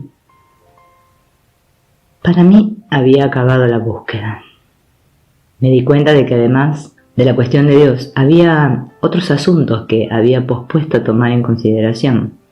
En primer lugar, el asunto de mi marido. Después de todo, estaba casada y ya era hora de que empezase a pensar en él. Él podría ser muy amable, decidí. No era Dios, por supuesto, pero teniendo todo en cuenta, casi era mejor así. Pensé que era el tipo de persona con la que se puede desarrollar una buena relación. Naturalmente tomaría tiempo y a veces sería muy difícil, pero reconocí que ya era hora de que empezara con ello. Sabía que este era tan solo uno de los pasos a dar, ya que empezaba a darme cuenta de que necesitaba encontrar una buena forma de pasar el resto de mi vida en la tierra. Tenía claro que podría resultarme difícil porque aún sabía muy poco del mundo. Y también sabía que ser únicamente una esposa no era la respuesta para mí, especialmente porque Idabel se encargaba de la casa y no teníamos niños que me ocuparan el tiempo. Al principio volví a hacer un intento en el negocio de los libros. Mi marido, que había pasado la mayor parte de sus años escolares haciendo novillos para ir a la biblioteca pública a leer, había reunido una excelente colección, pero bajo mi punto de vista seguía más interesado en comprar y leer libros que en venderlos. A pesar de todo y a base de luchar, fuimos saliendo adelante, y el dinero no constituía un problema serio. Generalmente, mi padre estaba dispuesto a ayudarnos si realmente necesitábamos algo. Aunque el negocio de los libros era claramente el lugar adecuado para mi marido, estaba también muy claro que no lo era para mí. Iba a la librería cada vez con menos frecuencia, y cuando lo hacía generalmente discutía con él. Parecíamos incompatibles en los negocios y empecé a sentirme atrapada en una situación crítica, sin tener una idea clara de cómo salir de ella. Durante algún tiempo parecía como si mi búsqueda terrenal fuera a acabar igual que la celestial, y sin embargo, a pesar de mi depresión, me daba cuenta de que era muy libre de hacer lo que quisiera. Mi marido me apoyó activamente, animándome a que planificara mi carrera profesional independiente, y mi padre me indicó que correría con los gastos que supusiese mi formación. Mi problema parecía ser que no podía tomar una decisión sobre lo que quería hacer. Era evidente que no iba a ser la gran novelista que de joven había visualizado. Seguí considerando una serie de caminos profesionales, principalmente en mi fantasía, y sin tomar en serio la posibilidad de emprender una formación realista. De hecho, en aquellos momentos, hacía ya 10 años que había dejado de la universidad y me daba mucho miedo volver. La verdad es que le tenía pánico al fracaso. Mi marido hizo gala de una paciencia excepcional a lo largo de nuestras largas y frecuentes discusiones acerca de mi posible actividad profesional, pero estaba tan indecisa que tardé 10 años en tomar una decisión. Incluso después de decidirme a hacerme psicóloga, mis esfuerzos se limitaban a discutir con mi marido, solicitar programas de cursos y hablar sobre posibilidades de formación con consejeros universitarios. Realmente no sabía de qué iba la psicología. Tenía solo una vaga noción de que contendría algunas de las respuestas que yo necesitaba. Por fin me decidí a superar mis miedos e ingresar en la escuela para graduados, pagando el precio de no tener una perspectiva clara sobre aquella iniciativa. Volví a estudiar, decidida a sacar las mejores notas. Después de haber fracasado en la búsqueda del cielo, estaba absolutamente determinada a triunfar en la tierra. Aunque Helen consideraba concluida su búsqueda de Dios, el tema de la religión seguía siendo importante en su vida. A medida que se fue implicando más en sus estudios de psicología, se fue armando de hechos y herramientas científicas que resultaron ser los argumentos que necesitaba para superar los últimos restos de superstición que le quedaban. Sentía que ahora podía encarar las cosas de forma muy realista.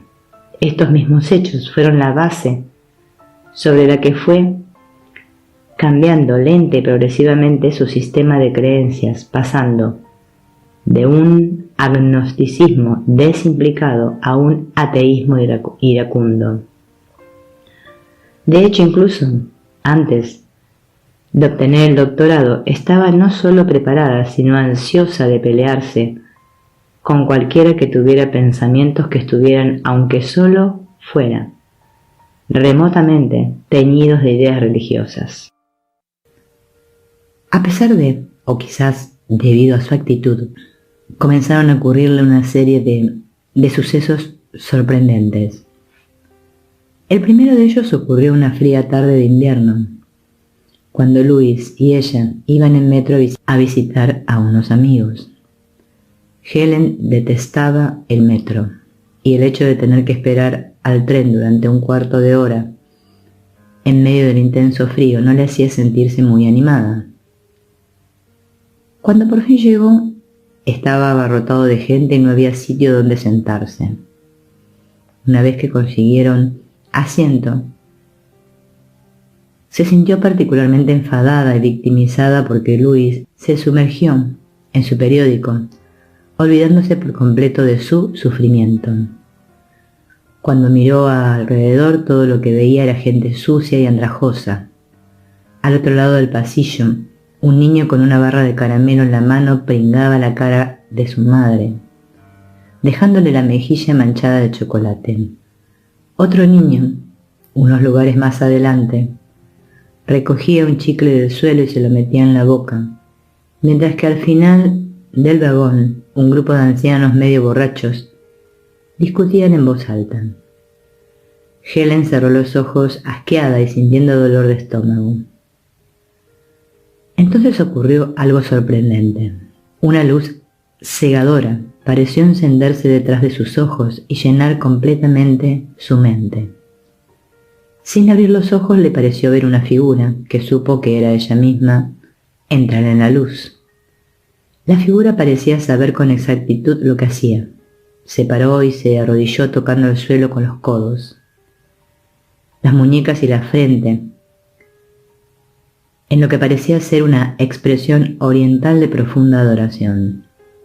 Más tarde, la figura se levantó, se puso a un lado y se arrodilló de nuevo, haciendo esta vez descansar su cabeza como si la apoyase en una rodilla gigante. Pareció ser rodeada por el perfil de un enorme brazo y desapareció.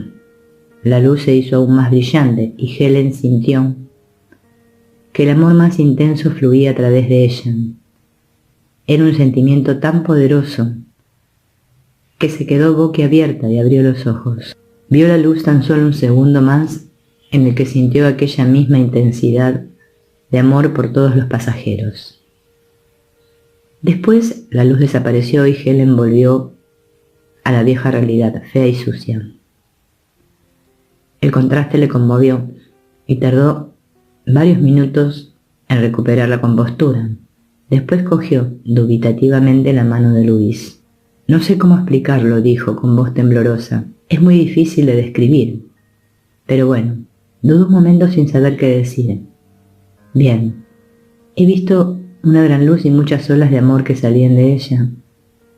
Y al abrir los ojos sentía amor por todos. Después desapareció todo el sentimiento, todo. No entiendo lo que me ha pasado». Luis, que había estado en contacto con escritos místicos durante años, no pareció sorprenderse mucho. «No te preocupes», le dijo. «Es una experiencia mística muy común. No vuelvas a pensar en ella». Y volvió a su periódico. Helen siguió su consejo, pero sin conseguirlo del todo. Aunque no volvió a pensar en ello seriamente durante años, la experiencia permaneció en algún lugar de su mente, esperando captar su atención cuando le volviera a pasar algo parecido. Entretanto continuó con sus estudios y su ateísmo permaneció inalterable. Helen recibió el doctorado en 1957 y fue elegida como miembro honorario por la Sigma XI, la Sociedad Científica Nacional. Inmediatamente le fueron ofrecidas una serie de oportunidades sin haberlas buscado. La universidad remitió una solicitud de beca para ella basada en su tesis doctoral y su financiación fue aprobada. El proyecto funcionó y el director del departamento le propuso un puesto de profesora. Entonces ella volvió a remitir nuevas propuestas, con lo que su suerte cambió y al ser rechazadas se encontró sin trabajo. Helen sabía que con los excelentes contactos de que disponía no le costaría mucho que le ofrecieran otro puesto.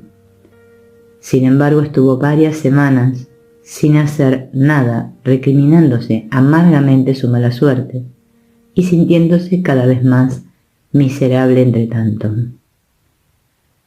Finalmente reconoció que no estaba manteniendo una posición muy razonable y cogió el teléfono para llamar a uno de aquellos amigos que pensaba que podrían ayudarle.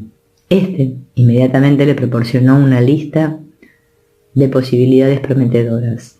Helen iba a intentar contactar con el primer nombre de la lista cuando su amigo volvió a llamar. «Olvídate de la lista que te di», dijo enfáticamente. «¿Conoces a Bill Thetford?» Nunca he oído hablar de él», contestó Helen. «Llámale ahora mismo», continuó su amigo. «Es el director del Departamento de Psicología del Hospital Presbiteriano. Este es su número y cuando hables con él dile que eres la persona que estaba buscando. Helen no tenía ningún deseo especial de trabajar en un entorno médico y lo que le habían dicho acerca del trabajo no era muy atrayente. A pesar de todo, cogió el teléfono y llamó a Bill. A la mañana siguiente, a las 10, se presentó en el hospital para asistir a la entrevista que había concertado con Bill, y cuando entró en su despacho, la primera vez que lo vio, hizo para sí mismo un comentario silencioso que no pudo comprender. Ahí está, se dijo. Ese es el hombre al que tengo que ayudar. El siguiente lunes, cuando Helen llegó al hospital para comenzar a trabajar, Bill no sabía muy bien qué hacer con ella. El programa aún no tenía asignado un espacio de trabajo y él ni siquiera sabía cómo ponerlo en funcionamiento. Logró encargar un escritorio para ella y colocarlo en una esquina dentro de un espacio libre que había junto a su oficina. Este sería el cuartel general de Helen durante 2 meses siguientes. Si Bill no disponía de espacio adicional para Helen y el resto del personal contratado, no era porque no lo hubiera solicitado. Lo había intentado por todos los medios, pero simplemente no conseguía que desde el decanato hacia abajo nadie tomase una decisión. Si hubiera sabido que esa forma de pasarle la pelota unos a otros era típica de lo que iba a encontrarse en casi todos los aspectos de su trabajo en el centro médico, probablemente hubiera dimitido de inmediato. Sin embargo, no sabía que este tipo de comportamiento era el habitual, así que decidió abrirse camino hasta encontrar a alguien con la autoridad necesaria para aprobar al menos uno de los 2 planes que había diseñado. Una de las razones por las que Bill se encontraba con tantos problemas frustrantes era la de que era responsable ante 5 directores específicos diferentes: el presidente del departamento de psiquiatría, el presidente del hospital, el vicepresidente encargado de asuntos profesionales, el decano del Colegio de Médicos y Cirujanos y el presidente de la Universidad de Columbia, así como ante otros varios vicepresidentes de servicios especiales. Como resultado de esa situación, era casi imposible terminar los trabajos, por no hablar de concluirlos de forma expeditiva. Sin embargo, uno de sus trabajos era precisamente el de hacer los cambios necesarios para resolver muchos de los problemas que se habían ido multiplicando a lo largo de los años. A cada paso que daba, sin importar lo que tratara de conseguir, encontraba una enorme oposición de los profesionales médicos y del personal administrativo, que siempre estaban luchando por preservar y ampliar sus propios dominios. Además, el departamento de psicología, una sección del de psiquiatría, era uno de los que menos prioridad tenía en todo el hospital, ya que era un departamento que despertaba muy poco interés antes de la llegada de Bill, y los salarios del personal profesional de aquel departamento eran menores que los de las secretarias. Aunque Bill sintió que sería importante reemplazar a diversas personas que no tenían la formación adecuada, era virtualmente imposible encontrar personal cualificado que los reemplazara con el nivel salarial que el hospital ofrecía. Estos eran algunos de los problemas que Bill tenía cuando entró en el departamento, y en poco tiempo se hizo una idea precisa de cuál era la situación. Pasaron 2 meses antes de que el proyecto le fuera fijado un espacio de trabajo, y para entonces Helen, que aún seguía en el rincón que Bill había asignado temporalmente el primer día, estaba a punto de dimitir. Sin embargo, en vista de cómo se desarrollaron posteriormente los acontecimientos, parece que la elección no le correspondía tomarla a ella. Este era el lugar donde debía permanecer. En un principio, incluso en el nuevo espacio, Helen encontró el trabajo horrible. la situaron en un edificio diferente al de Bill, con quien colaboraba muy estrechamente, y encima el trabajo era aburridísimo y se sentía en la peor situación de su vida. Además de lo rutinario del trabajo, Helen sintió enseguida a su alrededor una atmósfera de sospecha y ambición a la que no se había enfrentado anteriormente. Además, Helen y Bill tenían un problema aún más serio, aunque se respetaban profundamente. Cada uno de ellos provocaba lo peor del otro. Esto se hizo más evidente a medida que fueron pasando los meses y no hizo sino añadir más tensión a sus respectivas vidas. Parecía que hicieran lo que hicieran, trabajar juntos en la propuesta de una beca o decidir dónde ir a comer, no había manera de llegar a alcanzar acuerdos fácilmente. A pesar de ello, o quizás debido a ello, ambos sabían que necesitaban la ayuda y el apoyo del otro para arreglárselas con la multitud de problemas que juntos debían enfrentar en el campo profesional. Era evidente para los dos que debían intentar hacer algo para cambiar los sentimientos de hostilidad y resentimiento que parecían estar grabados en toda la gente con la que tenían que tratar. Si no hubieran tenido la esperanza de cambiar el entorno, ambos hubieran buscado otro lugar de trabajo más pacífico. Acordaron intentar resolver juntos los problemas del departamento. En un principio, dedicaron sus esfuerzos a hacer propuestas de concesión de becas para intentar atraer recursos financieros a muchas de las áreas que estaban bajo la responsabilidad de su departamento, pero el resultado fue descorazonador. Aunque no ponían en duda su objetivo común, parecía que Bill no podía escribir un párrafo que Helen no quisiera cambiar, ni Helen podía hacer una sugerencia sin que Bill la cuestionase con determinación. El trabajo mismo era agotador y sus actitudes conflictivas lo hacían aún más extenuante. Trabajaban por la noche y los fines de semana, y cuando no estaban juntos discutían por teléfono. A medida que pasaba el tiempo parecía que los avances producidos por sus esfuerzos eran muy pequeños. Seguían discrepando respecto a la política a seguir y su relación personal no mejoraba. El volumen de personal era enorme, con lo que Bill estaba sometido a una tremenda presión tan solo para que las cosas no funcionaran peor que antes. A pesar de sus concentrados esfuerzos por trabajar en pro de un objetivo común, su relación personal reflejaba la tensión a que se hallaban sometidos. Para empezar, tenían poco en común. Bill, 14 años más joven que Helen, era básicamente una persona optimista que, a pesar de los formidables obstáculos que enfrentaba, mantenía la creencia subyacente de que existía una salida ante cualquier situación difícil y que con perseverancia siempre se podía hallar.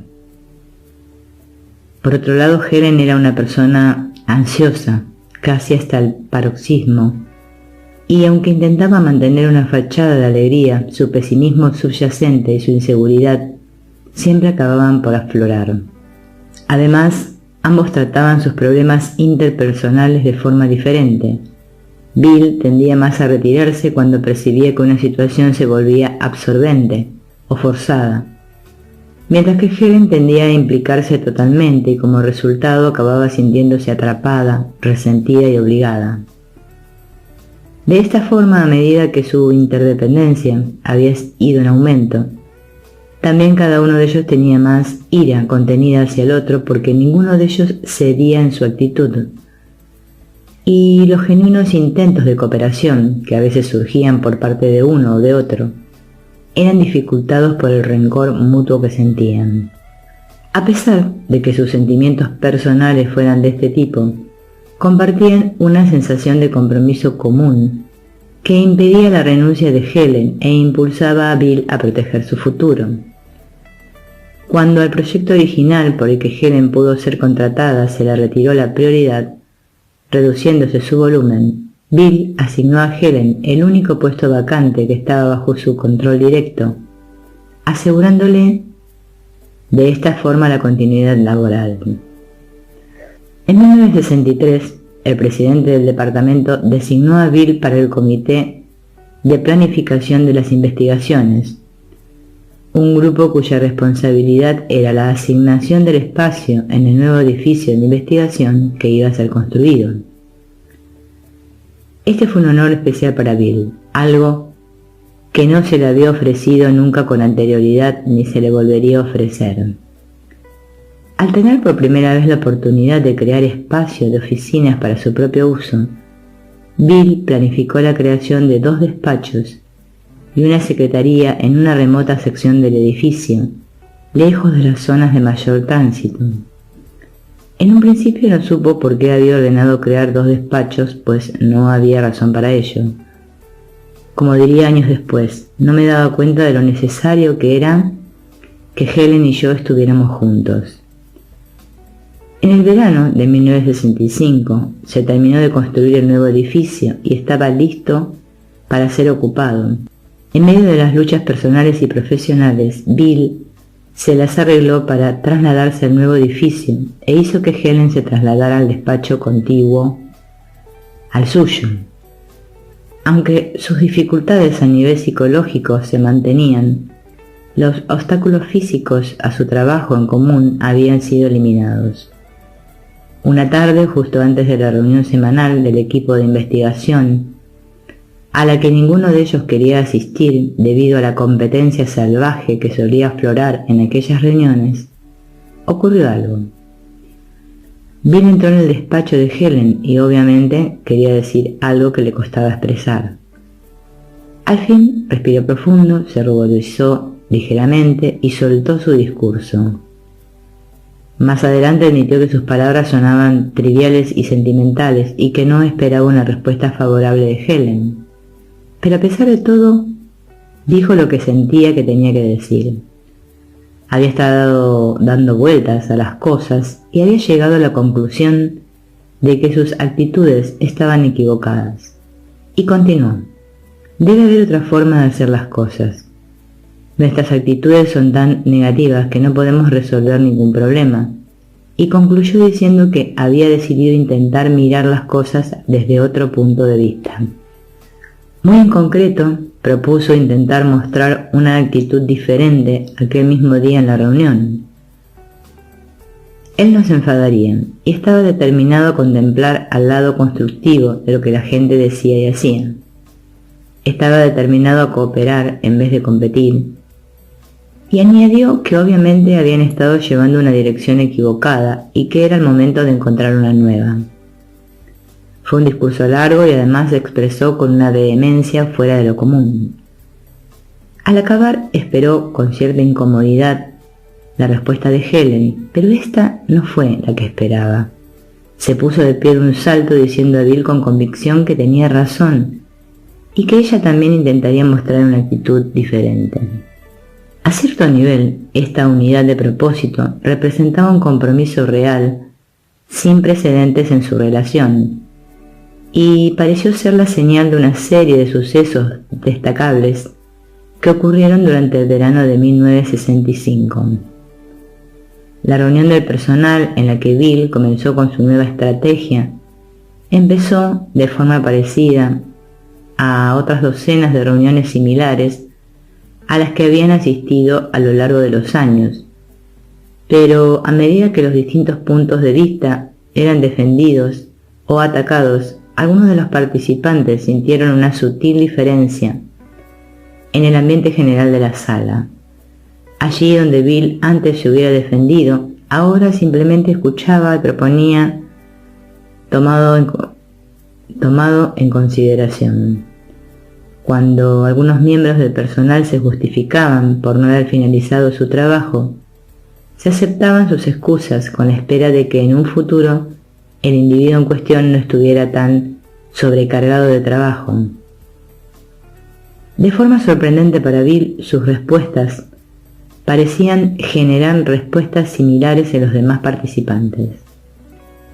Aunque no se lograran innovaciones significativas en las relaciones personales a lo largo de las primeras semanas de su búsqueda de una forma mejor de hacer las cosas, Bill y Helen notaron un ambiente claramente menos agresivo en las reuniones a las que asistían, y para el final del verano la atmósfera en cuanto a relaciones personales en todo el departamento había cambiado casi completamente. Las tensiones disminuían, los antagonismos desaparecían. Muchos de los miembros del personal que no tenían la formación adecuada se fueron del departamento de forma amistosa, y entre tanto gente mucho más competente se presentaba para ser reemplazada de forma casi inmediata. Los esfuerzos de Bill y de Helen no siempre eran consistentes, incluso a veces no los hacían con mucha convicción, pero el compromiso de fondo permanecía inamovible y no cabe duda de que sus esfuerzos ayudaron a producir algunos resultados importantes. En el espacio de 3 meses, el departamento dio señales de funcionar de forma más suave, y la moral empezó a mejorar hasta el punto que Bill se dio cuenta de que la gente se sonreía de vez en cuando. Sin embargo, sus primeros esfuerzos por mejorar su relación mutua no tuvieron éxito, aunque intentaban ser comprensivos y compasivos. A menudo los obstáculos psicológicos que enfrentaban eran demasiado grandes para poder superarlos. Así, mientras las relaciones con los miembros de departamento y de otros departamentos siguieron mejorando drásticamente entre ellos mismos, aún experimentaban estallidos de total antagonismo. Y aunque luego llegasen a reconocer que este era infundado, sabían con mucha claridad que aún les quedaba mucho trabajo por hacer si habían de superar aquellas respuestas casi pavlovianas a las que se habían acostumbrado.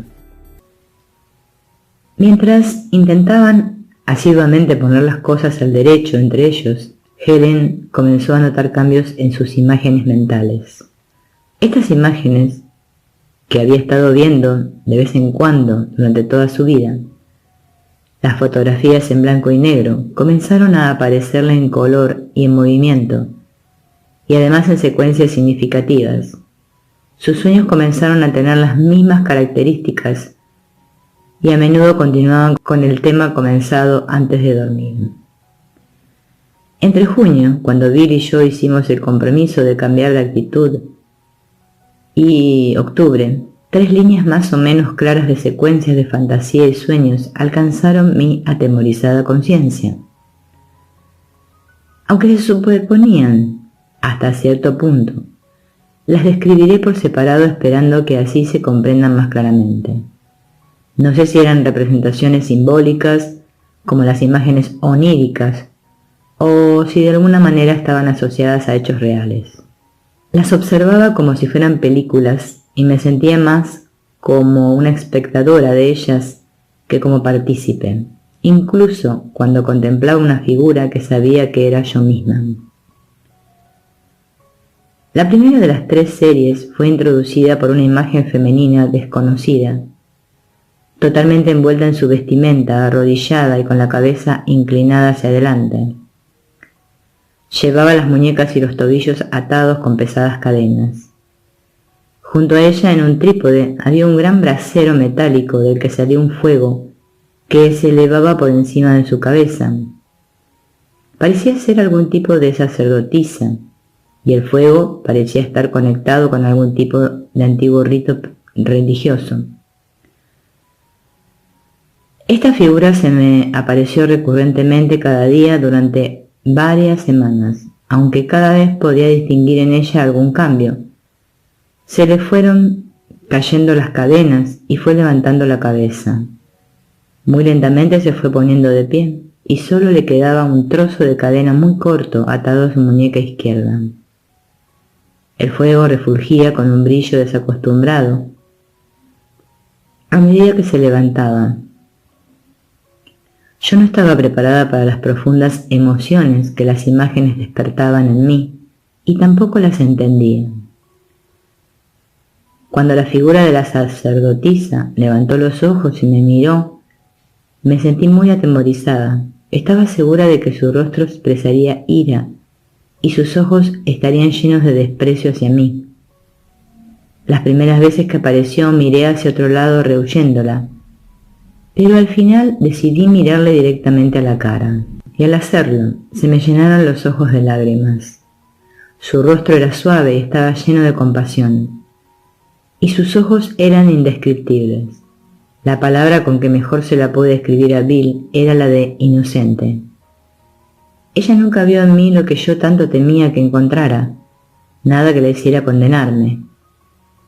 La amaba tanto que literalmente caí de rodillas ante ella. Más adelante traté de unirme a ella cuando se hallaba junto a mí, ya fuera deslizándome a su lado o tratando de acercarla a mí, pero no lo conseguí. Mi siguiente reacción fue aún más peculiar. Repentinamente me sentí bañada por una ola de alegría tan intensa que casi no podía respirar. Pregunté en voz alta, ¿significa esto que puedo recuperar mi función? La respuesta silenciosa pero muy clara fue, desde luego. No hubiera creído posible que existiera una felicidad como la que esa respuesta provocó en mí. Y durante un rato repetía, es maravilloso, es maravilloso. No parecía caber ninguna duda sobre el hecho de que había una parte de mí que me era desconocida, pero que entendía con exactitud el significado de todo aquello. Era un tipo de conciencia escindida que llegaría a serme muy familiar más adelante. Al igual que la primera, la segunda serie de imágenes me llegaba más bien como breves percepciones que como fantasías. Y a veces también se me mostraban en sueños en los que aparecíamos tanto Bill como yo en distintas relaciones. La cronología era muy confusa. Situaciones aparentemente muy antiguas se mezclaban con otras casi contemporáneas. En la primera imagen de la serie me veía en una barca, remando frenéticamente, pero sin llegar a ninguna parte. Mirando a mi alrededor, identifiqué el lugar como Venecia, y la barca era una góndola. Cerca de mí había un hombre alto y delgado, muy parecido a Bill, apoyado en un poste rayado que emergía del agua. Tenía los brazos cruzados y me miraba con seriedad burlona. Estaba segura que era Bill, vestido de gondolero, pero tenía lentejuelas brillantes en el traje. No se movía ni hablaba. Poco después me di cuenta de que la góndola estaba atada al muelle con una gruesa cuerda. Era una situación estúpida. Había estado haciendo un gran esfuerzo para conseguir lo imposible. Bill no me ayudó, pero su sonrisa no era malévola. Los siguientes sucesos de la serie evocaban otros sentimientos diferentes. Bill apareció otra vez como torero con un traje espectacular, dorado de arriba abajo. Tenía la ligera sensación de que había un ruedo en el fondo, pero no estaba nada claro. En su siguiente aparición era un brujo, llevaba plumas en los tobillos y en las muñecas, y estaba vestido con una falda de arpillera y un imponente tocado de plumas blancas y piedras brillantes. Yo vestía una simple falda tejida a mano. Ambos éramos negros y estábamos en un claro en medio de la espesa selva. Parecía haber venido a pedirle ayuda y él respondía a mi petición con una extraña danza, acompañada de fuertes gritos en una lengua que no entendía. Al principio me sentí reconfortada, pero después tuve miedo de pedir que se detuviera. No parecía oírme, en medio del ruido que hacía con sus toscos instrumentos de madera y los tambores que sonaban de fondo. Salí gateando aterrorizada, con las manos sobre las orejas en un frenético esfuerzo por no oír aquellos sonidos. No miré atrás. El siguiente episodio en el que aparecíamos, Bill y yo, parecía ser una historia dentro de otra historia. Uno de los temas se extendía en diversas fases antes de llegar a su macabra conclusión. Yo era una sacerdotisa en lo que parecía ser un templo egipcio, aunque creo que podría haber sido aún más antiguo. Había enormes piedras vagamente alineadas a los lados y detrás del edificio, pero no las divisaba con claridad porque el interior estaba muy oscuro. Incluso en aquella oscuridad podía distinguir que el templo era imponente. El altar, que era el único lugar intensamente iluminado del edificio, era particularmente espléndido. Estaba iluminado por una luz muy brillante cuyo foco no pude identificar. Joyas magníficas resplandecían a su alrededor y su superficie de piedra lisa y pulida reflejaba la luz como un espejo.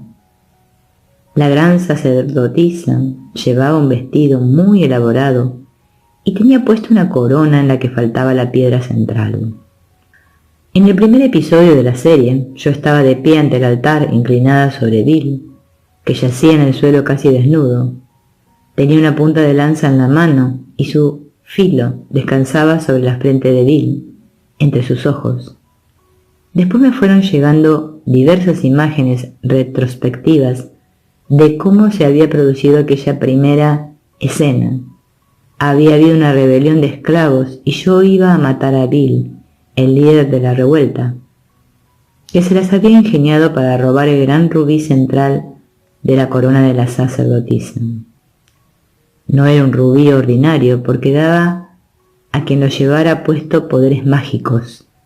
El ladrón había de morir para que los poderes volvieran a la sacerdotisa, cuya religión era la del poder y la esclavitud. Rebelarse contra ella era ir en busca de la muerte. Entonces ocurrió algo inesperado. Era consciente de albergar intensos sentimientos de rabia y revancha, mientras me preparaba para incrustar la punta de lanza entre los ojos de Bill. Él no parecía especialmente atemorizado, simplemente miraba y esperaba. Yo me iba tensando a medida que me preparaba para clavarle la punta de lanza. Entonces tuve un momento de duda y supe que todo había acabado para mí. Bill viviría y yo iba a morir. Cuando solté la punta de lanza, mi muerte estaba asegurada. En la escena final de la serie, yo estaba sola y me hallaba en el escalón más alto de una larga escalera ante una enorme puerta cerrada con candados. Estaba fuera del templo. Mi corona y mi vestido dorado habían desaparecido. Vestía un amplio vestido blanco manchado por los lados y con el cuello roto. Ante mí no había más que desierto. El viento arrojaba arena en mi cara y podía ver huesos blancos esparcidos a cierta distancia por los alrededores. Los míos pronto acabarían también allí. Me maldije amargamente por haber permitido que esto ocurriera. La cólera literalmente me hacía temblar. Según iba descendiendo por la escalera, la sed ya mordía mi garganta y podía oler la muerte en el aire. El efecto emocional de este episodio fue intenso y duradero. Todavía me sentía enfadada cuando desaparecieron las imágenes. En la mañana siguiente tuve el estallido de rabia al contárselo a Bill, especialmente cuando le dije lo del robo del rubí. Era como si estuviera ocurriendo de nuevo. Ante mis ojos emergió una imagen del hermoso rubí con sus destellos rojizos, y por un momento la escena se convirtió en realidad para mí. Una vez más me regañé a mí misma por dejarme morir, por un esclavo rebelde, por un simple ladrón. Apenas podía contener mi furia hacia Bill, que comprensiblemente se sentía molesto. Yo también lo estaba, y la intensidad de mi enfado nos sorprendió a ambos. El siguiente episodio de la serie tardó en aparecer. Era como si me tuviera que recuperar un poco antes de continuar. Afortunadamente la siguiente entrega fue distinta, aunque tampoco acabó bien para mí. Bill, un monje franciscano con hábito marrón y sandalias, leía en silencio un librito según daba vueltas al claustro de un monasterio que rodeaba un pequeño jardín verde y muy cuidado. En medio de él había una preciosa fuente en la que se bañaban los pájaros, y a su alrededor, en cuadros sobre la hierba, crecían filas de flores de vivos colores. No estaba segura de la época en que se desarrollaba la escena, pero el monasterio parecía estar en España. Yo iba vestida de negro y caminaba despacio por el claustro hacia Bill. Tenía la cara cubierta por un velo. Mantenía la mirada baja y las manos juntas como si rezasen. Cuando llegué ante Bill, me arrodillé como una penitente y humildemente le pedí perdón. Él no me miró. Sentí un arrebato de cólera y me levanté acusándole de ser un desalmado. No pareció oírme y simplemente continuó leyendo sin apartar los ojos del libro. Me retiré enfadada e impotente, y la imagen se disolvió lentamente dejando la situación inconclusa. La siguiente escena, en orden de aparición, parecía ser tan antigua que se remontaba a los orígenes del tiempo. Yo era de nuevo una sacerdotisa, pero esta vez de un tipo totalmente diferente. Esta sacerdotisa se parecía mucho a la de los ojos inocentes que había visto liberándose de sus cadenas para emerger a la libertad. Se escondía del mundo en un pequeño templo de mármol blanco erigido en medio de un amplio y verde valle. No estaba segura de que su cuerpo fuera totalmente sólido. De hecho, lo que podía distinguir era la silueta de una mujer pequeña y delgada vestida de blanco, que nunca se asomaba al mundo más allá de la puerta de una pequeña habitación que contenía un altarcito de madera lisa. Sobre él ardía una pequeña llama, de la que salía una columna de humo blanco. La sacerdotisa se mantenía cerca del altar, sentada en un banco de madera y rezando con los ojos cerrados por aquellos que venían a solicitar su ayuda. En alguna ocasión pude ver el valle alrededor del templo. Unas veces parecía no haber nadie allí, pero otras había una enorme columna de gente desfilando muy alegremente. La columna parecía extenderse indefinidamente en ambas direcciones, y pude sentir la profunda sensación de libertad y unidad que cada uno de aquellos individuos sentía al avanzar hacia una victoria segura. No sabía cómo les ayudaba la sacerdotisa, pero de alguna manera sentía que sus plegarias suponían una contribución esencial. También estaba segura de que la gente venía a pedirle ayuda de todas partes y de hecho, algunos desde muy lejos. Sin embargo, no la hablaban directamente, se arrodillaban en una repisa a lo largo del muro que separaba el interior del templo del exterior y exponían sus necesidades a un hombre que parecía servir de intermediario entre la sacerdotisa y el mundo. Él se quedaba en un amplio espacio cerrado que separaba a la sacerdotisa de la gente que pedía ayuda y hacía llegar sus necesidades hasta ella. Durante algún tiempo no pude ver la cara del hombre y tardé aún más tiempo en reconocer que era Bill. Él jugaba una parte fundamental en el hecho de permitir a la sacerdotisa cumplir su función. Cuando la gente le decía lo que necesitaba, él iba a la puerta de su habitación y simplemente decía que había habido una petición de ayuda.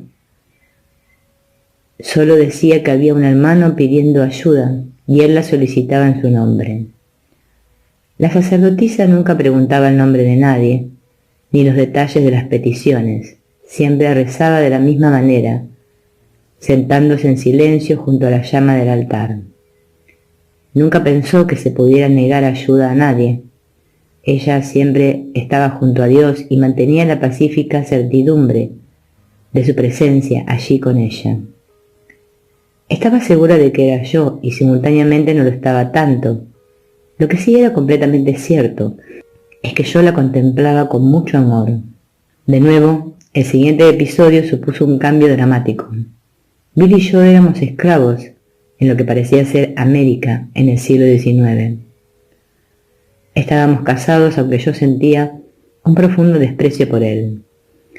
Él era más viejo, de piel mucho más oscura y muy religioso, aunque de una forma bastante ingenua. Yo no encontraba justificación a su fe infantil en Dios. También confiaba en mí de forma igualmente inocente, y yo sabía que esta fe no estaba justificada. La historia era bastante borrosa, pero pude hacerme con una serie de datos de lo que estaba ocurriendo. Yo era casi blanca y completamente amoral. Gustaba a los hombres blancos y comerciaba con sus favores. Había hecho un acuerdo por el que yo ganaba mi libertad a costa de Bill. No le oculté mis planes, de hecho me gustó contárselos. Él no me culpaba ni trataba de interferir. Le di la espalda y salí bruscamente, pero la tristeza de sus ojos permaneció en mi recuerdo.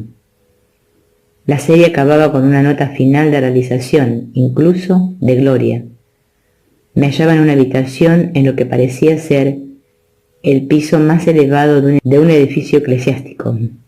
Bill, sentado ante un gran órgano antiguo, tocaba el Aleluya de Handel, mientras su cara resplandecía de alegría.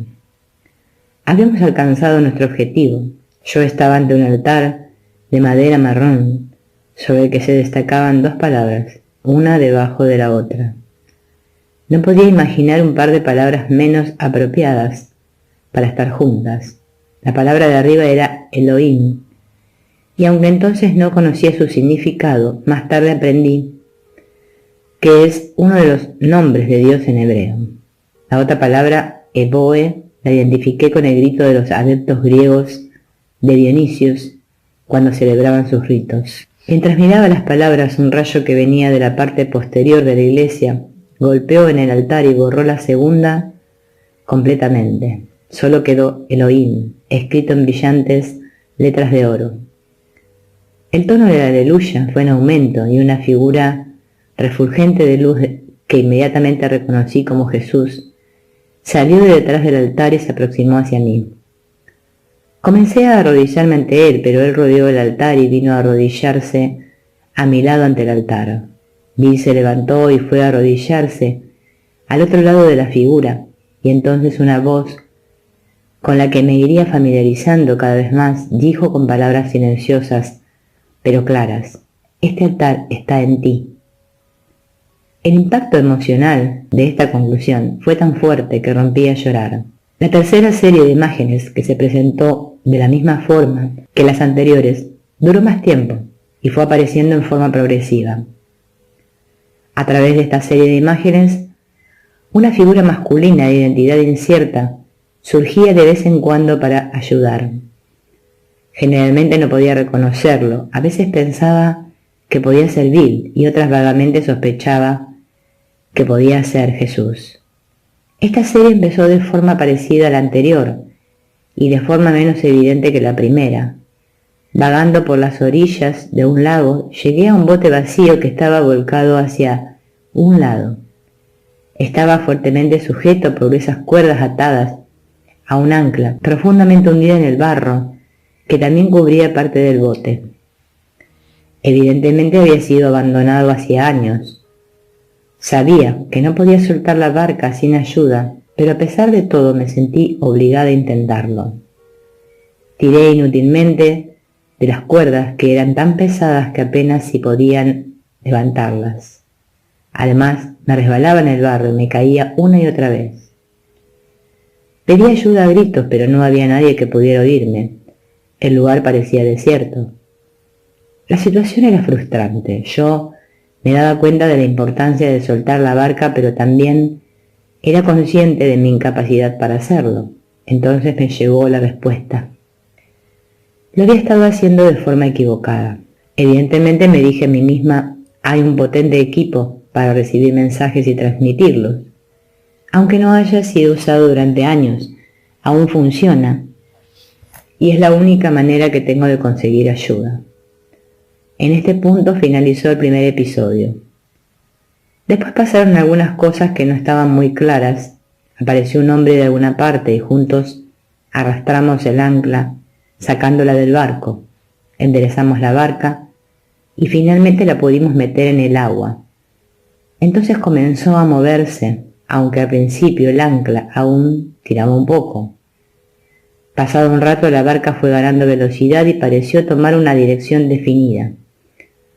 No sabía a dónde se dirigía, pero aparentemente no necesitaba saberlo. Parecía que el hombre que venía conmigo lo sabía, y eso era suficiente. Después de un rato, el agua comenzó a estar picada y yo empecé a tener miedo. Afortunadamente, en el siguiente episodio, el hombre apareció vestido para la ocasión. Llevaba un impermeable amarillo, casco y botas. Yo conducía erráticamente cuando llegó y tomó el timón. «Ve allí y siéntate», me dijo en tono firme pero amistoso. «Viene una oleada de mal tiempo, así que yo conduciré mientras dure, y luego te paso el timón». Me senté en un banco, en cubierta, sintiéndome un poco incómoda. «Quizá deberíamos llamar pidiendo ayuda», sugerí tímidamente. «Creo que hay un equipo receptor y transmisor muy bueno ahí dentro. Quizá podríamos usarlo». «Mantente alejada de él por el momento», contestó el hombre con firmeza. «No estás preparada para usarlo y solo te causaría problemas. Cuando lo estés, yo te avisaré, pero entre tanto, no te preocupes, lo superaremos».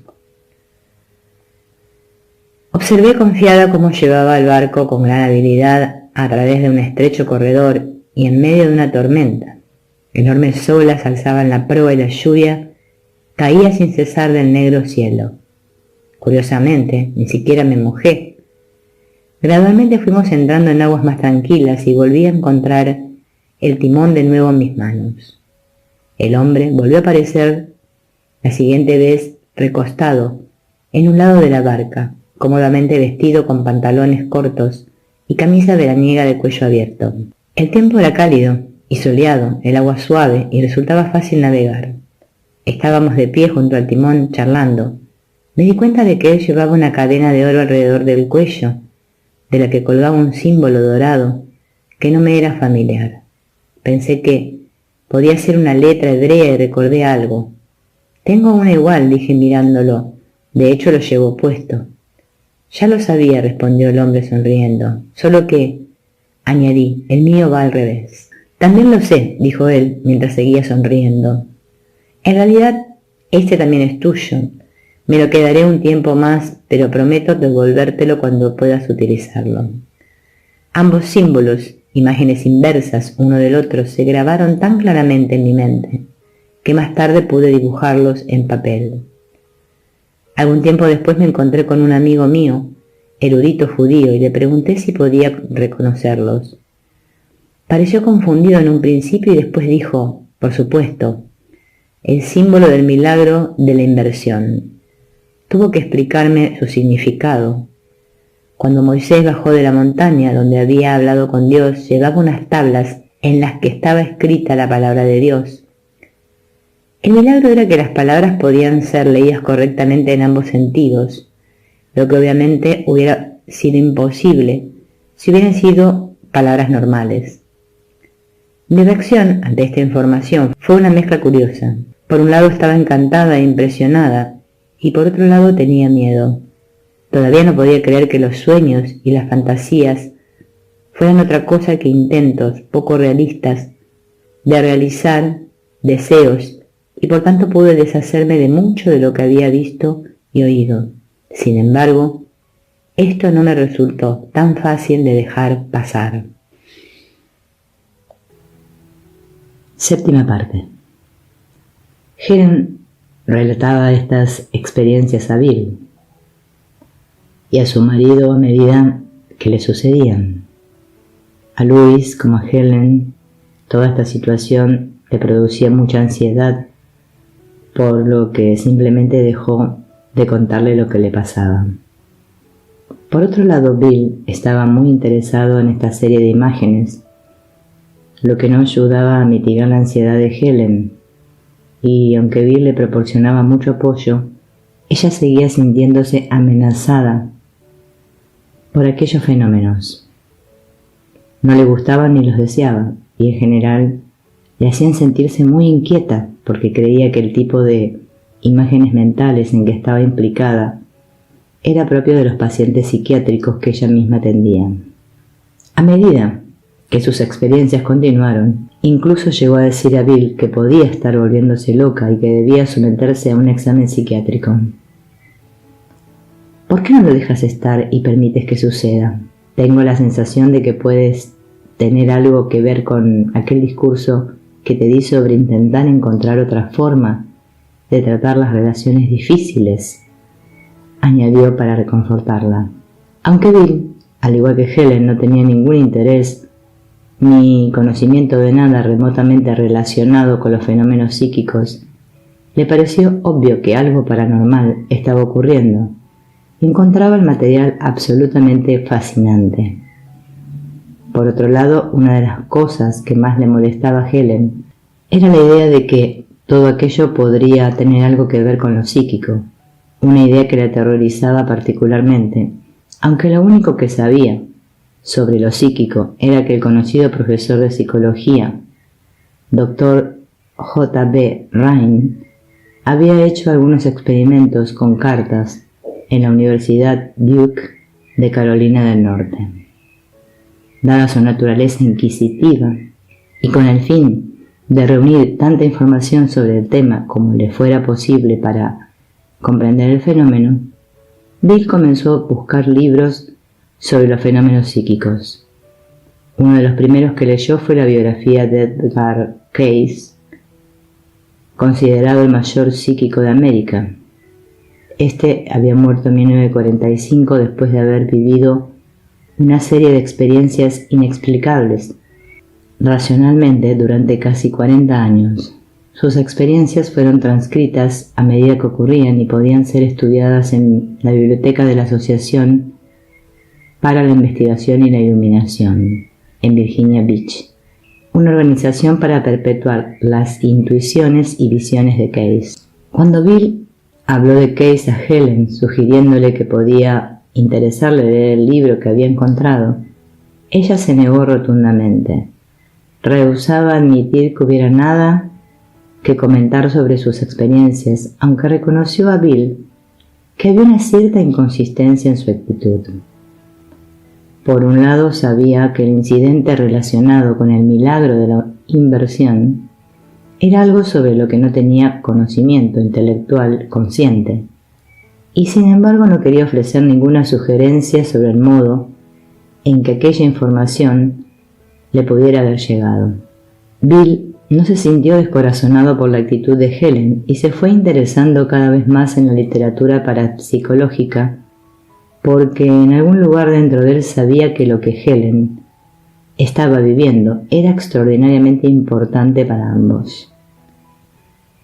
Cuando Bill sugirió a Helen que las imágenes que describían podrían estar relacionadas con vidas anteriores, Helen se sintió particularmente molesta. En primer lugar, no entendía cómo Bill, que nunca había creído en la reencarnación, podía seriamente hacer una sugerencia semejante. Y segundo, dada su información intelectual y la gran importancia que le daba a las pruebas científicas, la mera sugerencia de ese concepto le provocaba una reacción burlona. Sin embargo, a medida que sus experiencias con imágenes continuaban, su actitud comenzó a cambiar ligeramente. El siguiente episodio llegó en forma de sueño, tal como suele ocurrir en los sueños. La barca se había convertido en un automóvil. Yo estaba cruzando un puente en medio del intenso tráfico. Quería torcer a la derecha, pero estaba en el carril equivocado y el coche de mi derecha me bloqueaba el paso. Los dos estábamos atascados. Teníamos coches por delante y por detrás. Estábamos rodeados por un enorme atasco de tráfico. No encontraba la forma de girar, aunque sabía que el hacerlo era esencial para mí. Pensé, si intento girar me chocaré con el coche de al lado, y si él intenta girar no me dará tiempo de seguirle antes que los demás coches me bloqueen. Seguí intentando pensar formas de hacer el giro, pero todas resultaban inadecuadas, y algunas de ellas desastrosas. Entonces me vino la solución. Lo haremos juntos, pensé, poniéndome muy contenta. No será ningún problema. Realicé el giro a la vez que el hombre que estaba a mi lado, y fue muy fácil. Es divertido, nunca lo había pensado antes, me dije a mí misma, según desaparecía la imagen. La vez siguiente, volví a verme en la barca aunque era consciente de haber hecho aquel giro a la derecha. La barca Se movía lentamente pero con suavidad a lo largo de un pequeño canal muy recto. Había justo la brisa suficiente para impulsar a la barca en su movimiento. A ambos lados del canal se alineaban hileras de viejos y hermosos árboles y verde hierba rodeada de flores. Me pregunto si habrá un tesoro escondido por aquí, me dije a mí misma fantaseando. No me sorprendería que lo hubiera. Entonces me di cuenta de que en el fondo de la barca había un palo largo con un gancho en el extremo. Justo lo que necesitaba, pensé hundiendo el gancho en el agua y sumergiendo el palo cuanto pude. Algo muy pesado quedó enganchado y lo hice con dificultad. Era un viejo cofre de madera carcomida con la base cubierta de algas. Conseguí subirlo a la barca y lo abrí entusiasmada. Sufrí una amarga decepción, pues esperaba hallar joyas o monedas, pero solo había un gran libro negro. La cubierta del libro era como las cubiertas de las carpetas que se utilizan para mantener sujetos papeles o manuscritos. En el lomo estaba escrita con letras de oro la palabra Escolapius. La palabra me era familiar, pero no recordaba su significado. Al buscarla, hallé que es el nombre del dios griego de la curación. A la semana siguiente volví a ver el libro un par de veces. La primera vez con un collar de perlas a su alrededor, y la segunda fue en un sueño en que una cigüeña volaba sobre algunos pueblos, y al preguntarme qué importancia podía tener eso, oí una voz silenciosa que me dijo: «Mira lo que transporta la cigüeña». Miré y vi que en el pañuelo no llevaba un bebé como era de esperar, sino un libro negro. La única diferencia era que éste llevaba una cruz dorada en la tapa. La voz me dijo: «Este es tu libro». Ni Bill ni yo supimos el significado del libro hasta mucho más tarde. Aunque la idea de la reencarnación me repugnaba especialmente, era claro que las imágenes que veía parecían relacionarse con recuerdos de mí misma en distintos momentos y lugares. Expliqué a Bill que estas escenas representaban el clásico simbolismo onírico con que cualquier psicólogo clínico está familiarizado.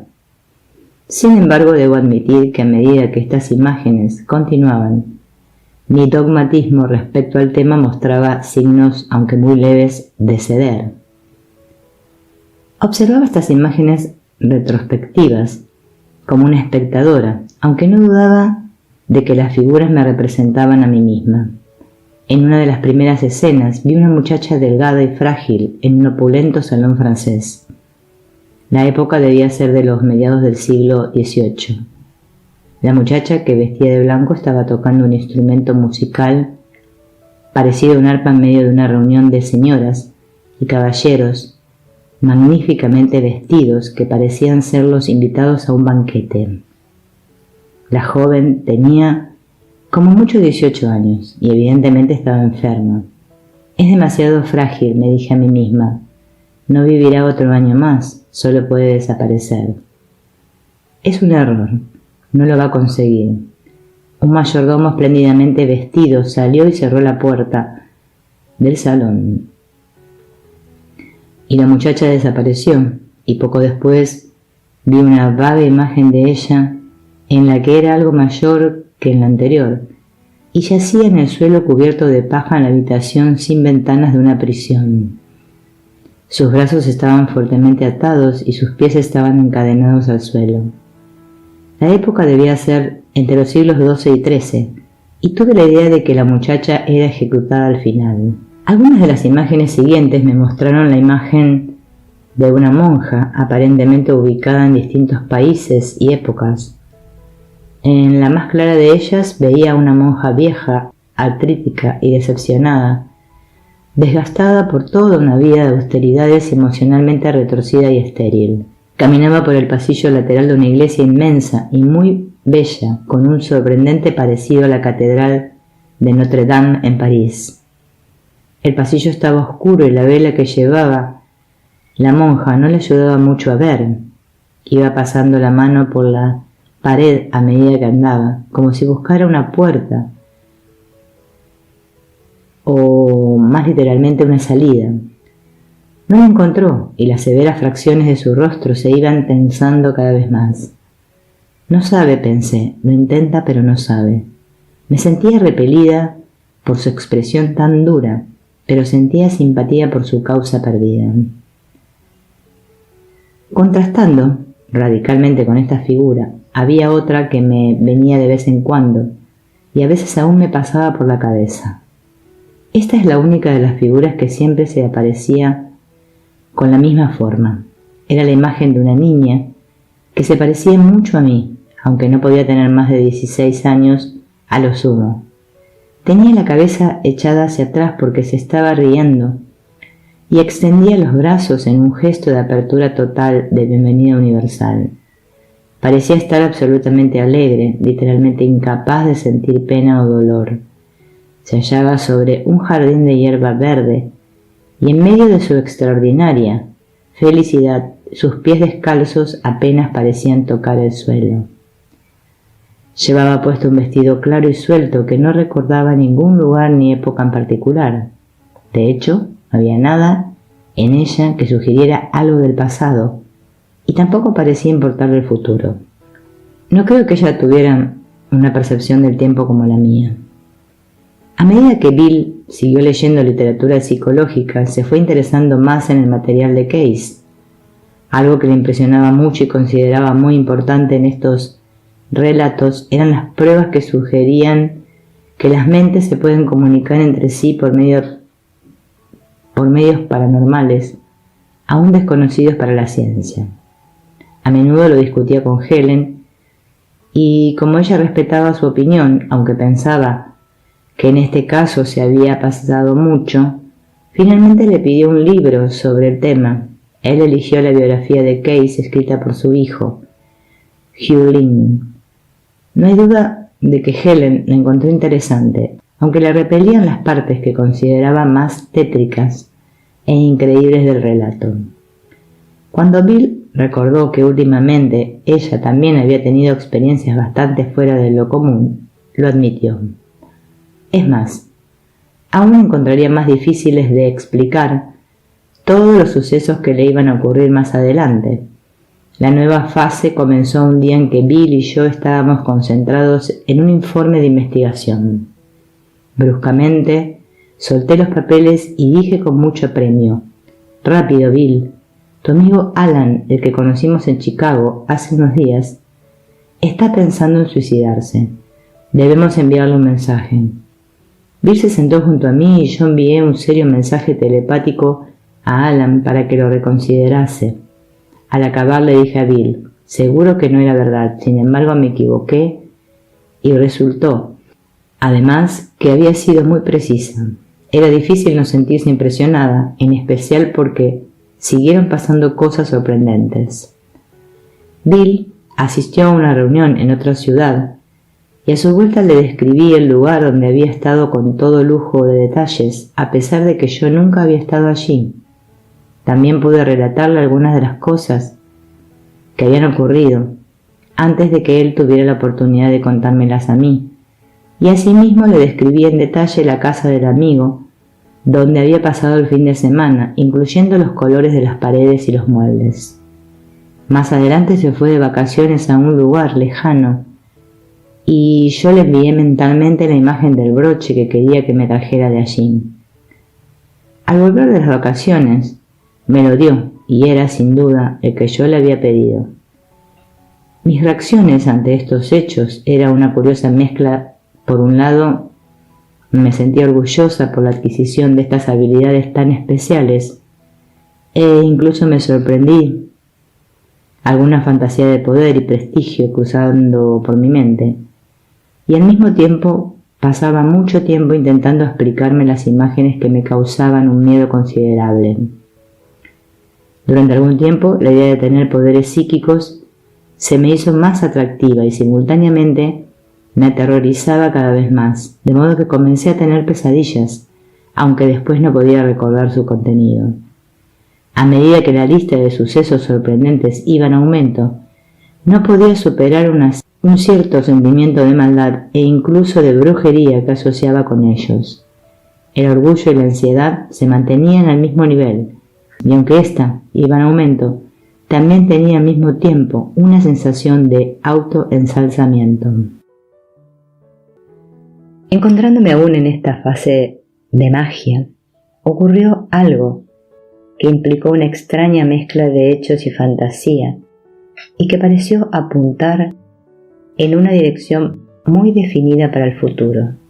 Este episodio incluyó una serie de niveles diferentes, desde alusiones muy evidentes a la magia, seguidas de imágenes religiosas muy aparentes y concluyendo con una nota de la vida real.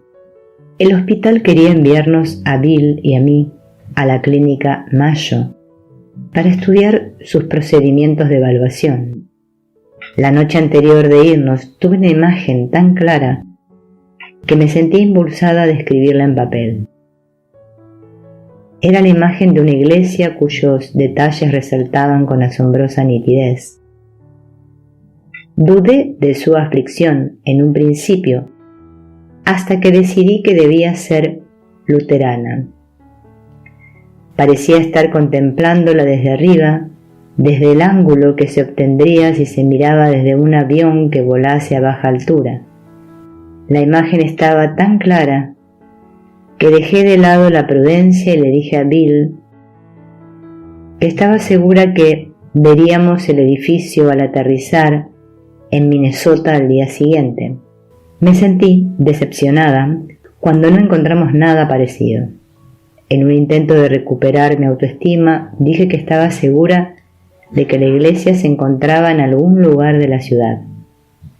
Era ya muy tarde y estábamos cansados, pero Bill lo entendió y propuso que saliéramos a buscarla en taxi después de cenar. Seleccioné algunos nombres de iglesias del directorio telefónico, pero no resultó ser ninguna de ellas. Entonces, describí mi iglesia al conductor del taxi y le pregunté si conocía alguna que tuviera un parecido razonable. No parecía tenerlo claro, aunque fuimos a ver algunas más a sugerencia suya. Finalmente Bill propuso inteligentemente que nos olvidásemos de aquello porque se hacía muy tarde. Una vez en el hotel me dijo con tono muy firme: «Tu iglesia no está aquí y estás comportándote de una forma extraña. ¿A qué viene esta desesperación por encontrarla? Vete a dormir y olvídala. Te veré mañana». Cuando nos encontramos al día siguiente, ambos teníamos los ojos rojos y estábamos muy cansados porque apenas habíamos dormido. Fuimos cumpliendo como pudimos con nuestros numerosos compromisos y al final de la tarde volvimos al aeropuerto muy fatigados. Bill fue a hojear un kiosco de revistas, mientras yo me quedé sentada con los ojos cerrados. Estaba demasiado cansada para hacer nada y me estaba quedando dormida cuando... «Aquí está tu iglesia», dijo Bill, mostrándome una fotografía de una guía turística. «Sí, es esa», dije con mucho énfasis. «¿Dónde está?» «En ninguna parte», contestó. «Mira, léelo tú misma». Obviamente la iglesia no estaba en ninguna parte. Había ocupado el lugar en el que se encontraba la clínica Mayo, pero fue derribada para construir el hospital. «Por eso la veía desde arriba», le dije a Bill. «Es porque está en el pasado. No tiene nada que ver con aviones». Entonces sentí un escalofrío y no quise volver a hablar de ella. Aquella noche, de camino a casa, tuvimos que hacer transbordo y estuvimos esperando durante 1 hora en un aeropuerto frío y casi vacío. Acurrucada contra la pared, había una mujer joven que viajaba sola. Podía sentir cómo le atravesaban oleadas de aflicción, y se lo comenté a Bill, que me dejó claro que no le gustaba la idea de que fuera a hablar con ella. Ambos estábamos exhaustos, y él no tenía ganas de entablar relación con extraños en aquel momento. Además me dijo que quizá solo lo estaba imaginando porque ella solo mostraba signos externos de tener sueño. Sin embargo, no podía evitar sentir un profundo sentimiento de pena que me llegaba de ella, y diciéndole a Bill que no podía evitarlo, me dirigí a hablar con ella.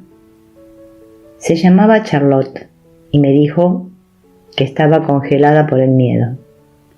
Nunca antes había volado y me pidió que me sentara a su lado y le cogiera la mano. Fui con ella hasta Bill y le sugerí que se pusiera entre nosotros dos para que tuviera un amigo a cada lado. Bill se mostró cortés pero disgustado. Había sido un viaje difícil y hubiera preferido una vuelta a casa más tranquila. Charlotte tembló cuando despegamos, pero le cogí de la mano y se tranquilizó enseguida. Quería hablar. Parecía que se había encontrado atrapada en su vida y había dejado a su marido y a sus hijos para dirigirse al único lugar del mundo que le vino a la mente, la ciudad de Nueva York. Había planificado muy poco su viaje, trayendo consigo solo una maleta, y no tenía ni idea de dónde residiría una vez llegase a Nueva York. Sin embargo, no le preocupaba, tenía varios cientos de dólares. Era luterana y pensaba que le bastaría encontrar una iglesia de su confesión en Nueva York y allí la cuidarían. Bill y yo nos miramos. El mensaje no era difícil de entender. Me pareció oír, y esta es mi verdadera iglesia, la ayuda mutua, no el edificio que viste antes.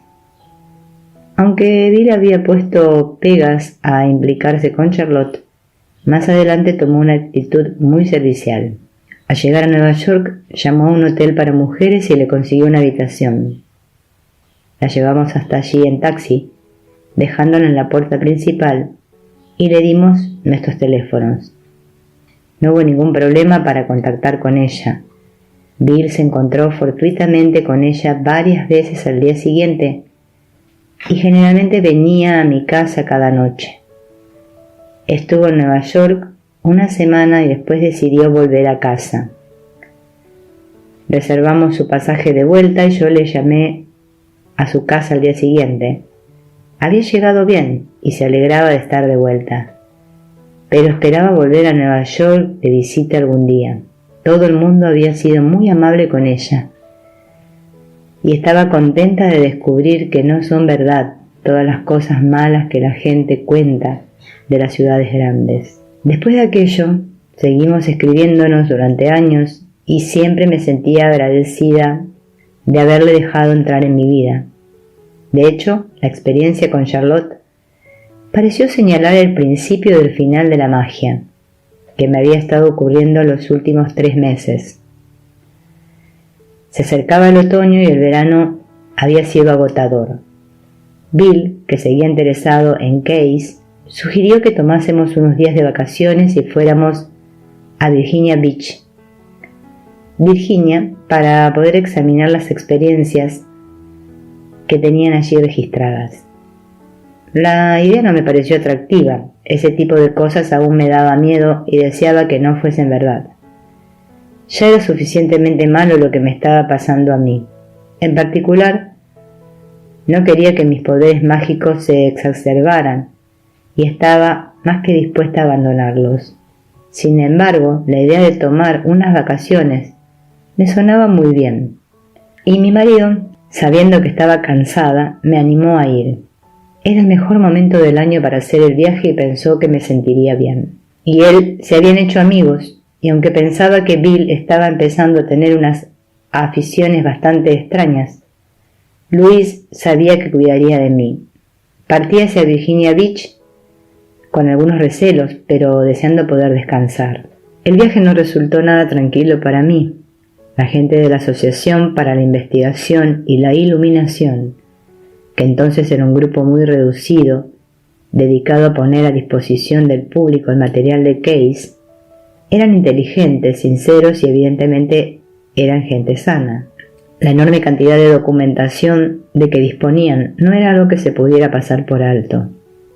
Yo estaba impresionada, pero me sentí incómoda a pesar de que Hugh Lynn Case, el hijo de Edgar Case y director de la organización, fuera especialmente amable y hospitalario con nosotros. A medida que el interés de Bill aumentaba, también lo hacía mi ansiedad. Aquella tarde, Bill leyó más sobre el tema y compró libros para leer en casa. Yo hojeé un volumen y lo dejé bruscamente. Me sentía tan incómoda que estaba al borde del pánico.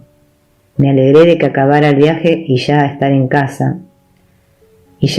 en casa, eché una ojeada a alguno de los libros que Bill había comprado, pero no pude leerlos. Para mí parecían hacer sonar la nota mágica una vez más. Mi propia fase mágica acabó de forma abrupta con un episodio de imágenes particularmente claras en las que supe que tenía que tomar una decisión irrevocable. Me vi entrando en una cueva excavada en una formación rocosa de una costa desolada y azotada por el viento. Todo lo que encontré en la cueva fue un rollo de pergamino grande y muy antiguo. Sus extremos estaban atados a unos ejes que tenían la punta de oro, y el pergamino estaba enrollado sobre ellos de forma que se encontraban en el centro del rollo y estaban fuertemente atados entre sí. Con cierta dificultad conseguí desatarlos y abrir el rollo lo suficiente para poder leer la parte central, en la que estaban escritas las palabras «Dios es». Entonces lo desenrollé completamente, y a medida que lo hacía, unas pequeñas letras iban apareciendo a ambos lados del panel central. La voz silenciosa, que ya me había hablado antes, me explicó mentalmente la situación. «Si miras a la izquierda, podrás leer el pasado», dijo la voz, «y si miras a la derecha, podrás leer el futuro». Las letras a ambos lados del panel se hacían más claras y dudé un momento antes de volver a enrollar el pergamino lo suficiente para poder leer solo el panel central. «No me interesa leer sobre el pasado o el futuro», dije con decisión. «Voy a acabar con esto». La voz sonó a la vez tranquilizante y tranquilizada. «Esta vez lo has conseguido, gracias», dijo. Y la cosa pareció acabar así. Varias veces después, Helen sintió algo parecido a aquella experiencia en el metro de algunos años atrás, aunque con mucha menor intensidad. Estas experiencias ocurrían generalmente cuando estaba rodeada de mucha gente y sentía una breve pero muy intensa afinidad con todos ellos. Una noche de verano, mi marido y yo caminábamos por una acera abarrotada de gente. Sentí de repente una profunda sensación de cercanía emocional con todas aquellas personas, a la vez que reconocía que estamos todos en el mismo viaje y tenemos el mismo objetivo. Otra vez, Bill, Louis y yo estábamos juntos en el teatro. Sentada allí, en la oscuridad, fui consciente de una intensa luz interna que comenzaba en mi pecho e iba creciendo en intensidad y amplitud hasta que irradió a todo el teatro y a toda la gente que se encontraba allí. Mi conciencia de la luz, que duró varios momentos, estaba acompañada por una intensa sensación de paz y felicidad. Durante un tiempo no podía creer que nadie más se hubiera dado cuenta de ella. Algún tiempo después ocurrió un incidente parecido en una ocasión en que Bill y yo nos desplazamos al sur de Francia para asistir a una reunión. Una noche antes de dormir surgió en mí una intensa sensación de increíble fuerza y alegría. Una vez más partía de la zona del pecho y se extendía hacia la cabeza y los brazos. Durante unos minutos sentí que podía abarcar el mundo entero. Más adelante, esta experiencia de felicidad tuvo su contraparte de miedo en la forma de una clarísima sensación de terror que sentí la noche antes de volver a América. Estaba cansada y me tumbé un rato antes de prepararme para ir a la cama. De la forma más inesperada me vi atrapada por un ataque de furor asesino tan intenso que literalmente salté de la cama temblando. Estas dos experiencias eran tan opuestas entre sí que parecían representar el cielo y el infierno. Este contraste no me era del todo desconocido. La sacerdotisa buena, cuya única función era ayudar, y la mala, con la lanza levantada para matar, habían representado un contraste bastante similar. Tan solo una vez fui yo quien pidió una experiencia que me animara porque estaba deprimida. La respuesta vino en forma de un criadero de plantas. Podía ver hileras de brotes jóvenes, cuidadosamente etiquetados y muy cuidados. Junto a los brotes había un recipiente de riego. El cuadro no significaba nada para mí y lo encontré un poco irritante. A pesar de que es bueno, murmuré, ¿qué se puede esperar de esto? Miren dónde está creciendo, dijo la voz silenciosa, que ya en este momento no me era del todo inesperada. Pero, ¿qué significa?, pregunté indignada. Mira dónde está creciendo, repitió la voz de forma lenta y muy precisa. Bueno, vale, respondí, aún con un poco de aspereza, y miré a la imagen con más cuidado. El criadero de plantas estaba totalmente rodeado de un desierto desolado y sin vida. Solo aquella zona donde crecían las plantas era húmeda y verde. Ahora que han empezado a crecer, las regarás, ¿verdad?, dijo la voz. Me sentí casi sobrepasada y prometí intentarlo. Hubo también algunos periodos en que sentía cambios en mi conciencia temporal. Quizá el más intenso ocurrió una noche mientras me cepillaba el pelo y no me sentía muy inspirada. Entonces vi mi vida representada por una línea dorada que se extendía infinitamente hacia adelante y hacia atrás. Había una pequeña hendidura en la línea y me di cuenta de que representaba mi vida actual. Era tan mínima que daba risa y apenas se notaba. Di una palmada de auténtico gozo. ¿Qué importancia puede tener lo que suceda en este parpadeo del tiempo?, me pregunté asombrada. Parece muy largo e importante cuando estamos en medio de él, pero en menos de un instante es como si no hubiera sucedido nada. Durante varios minutos esta comprensión era patente y sentí como si me hubiera quitado un enorme peso de la mente. Todas estas cosas ocurrieron en unos pocos meses.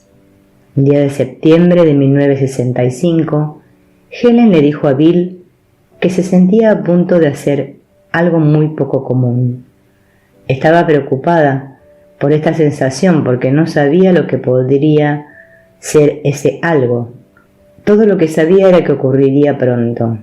Helen había estado llevando un diario a partir de la visita a Virginia Beach y Bill le sugirió que si apuntaba todo lo que ocurriera en conexión con aquel algo poco común, podría tener una pista de lo que iba a hacer. En un principio no le venía nada, y estaba a punto de desechar esta idea cuando una tarde de octubre, mientras se encontraba sentada en su habitación, la voz, que para entonces ya le era familiar, comenzó a darle instrucciones precisas. Tuvo un ataque de pánico e inmediatamente llamó a Bill. «¿Sabes? Esa voz interna no me deja en paz». «¿Qué te dice?», preguntó Bill. Me repite: «Esto es un curso de milagros. Por favor, toma notas». «¿Qué voy a hacer?», suplicó. Con calma y dándole ánimos, Bill le dijo: «¿Por qué no tomas notas? Tómalas usando la taquigrafía que ya conoces».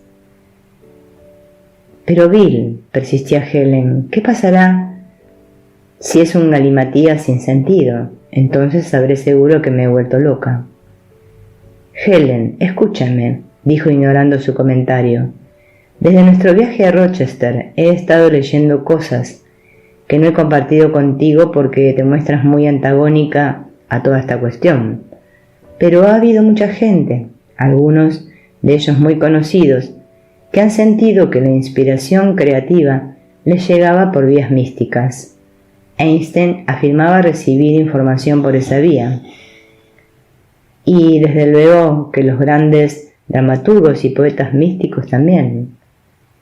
«No soy una poeta mística», protestó. «Soy psicóloga y no creo en esto».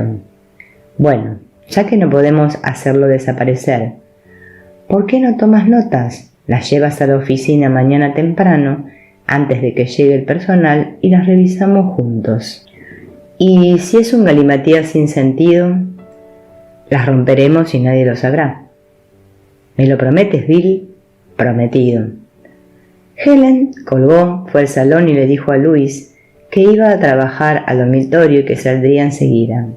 Cerró la puerta del dormitorio, apagó la luz del techo y se sentó en una silla junto a una lámpara de pie, permitiéndose escuchar. Esto es lo que oyó aquella primera noche. Este es un curso de milagros. Es un curso obligatorio. Solo el momento en que decides tomarlo es voluntario. Tener libre albedrío no quiere decir que tú mismo puedas establecer el plan de estudios. Significa únicamente que puedes elegir lo que quieres aprender en cualquier momento dado. Este curso no pretende enseñar el significado del amor, pues eso está más allá de lo que se puede enseñar. Pretende, no obstante, despejar los obstáculos que impiden experimentar la presencia del amor, el cual es tu herencia natural. Lo opuesto al amor es el miedo, pero aquello que todo lo abarca no puede tener opuestos. Este curso puede, por lo tanto, resumirse muy simplemente de la siguiente manera. Nada real puede ser amenazado. Nada irreal existe. En esto radica la paz de Dios. Aunque la voz quería continuar, Helen tuvo un ataque de pánico y se negó a seguir. Cerró su cuaderno de notas y lo puso en la cartera que llevaba a la oficina cada día.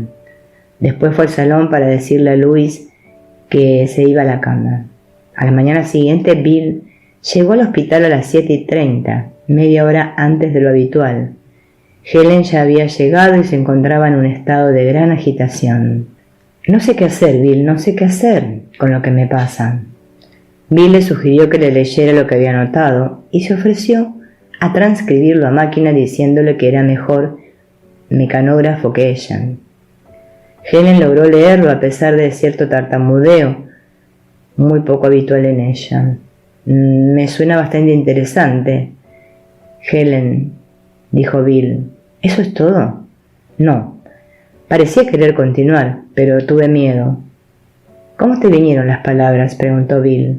«Es difícil describirlo», contestó. «Realmente podría ser una alucinación, porque la voz no viene desde fuera. Es todo interno, no hay sonido, y las palabras me llegan mentalmente, pero con toda claridad. Se podría decir que es un dictado interno».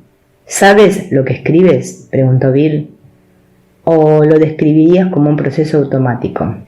«Oh, no, no es automático en absoluto. Soy perfectamente consciente de lo que hago».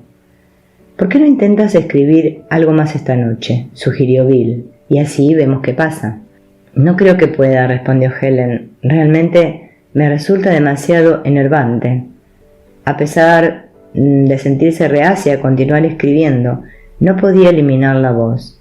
Esto se hizo patente aquella misma tarde, después de una conversación telefónica. En cuanto colgó, la voz interna comenzó a hablar. Se levantó de un salto y se fue corriendo al despacho de Bill para contarle lo que ocurría. Después de asegurarle que no había nada que temer, le sugirió que lo mejor sería que simplemente tomara notas cuando oyera la voz y que viera si actuar así le resultaba menos incómodo que seguir oponiéndose a ella. Discutió con Bill durante casi media hora, argumentando que ella no quería hacer esto, pero incluso cuando se lo contaba a Bill en medio de sus respuestas, la voz reaparecía suavemente. Desesperada, al fin accedió a tomar notas, pero solo hasta que vea qué es, añadió.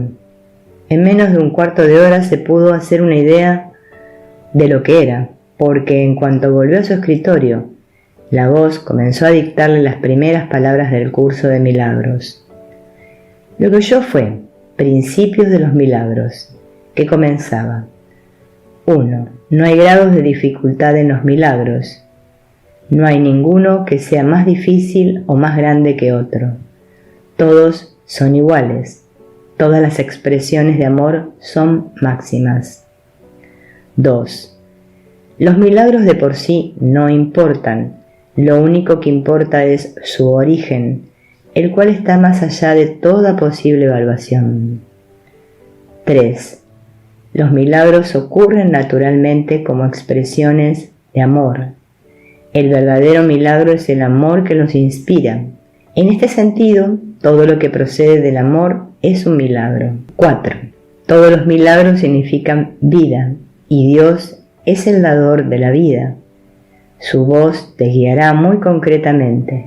Se te dirá todo lo que necesites saber. 5. Los milagros son hábitos y deben ser involuntarios, no deben controlarse conscientemente. Los milagros seleccionados conscientemente pueden proceder de un falso asesoramiento. 6. Los milagros son naturales.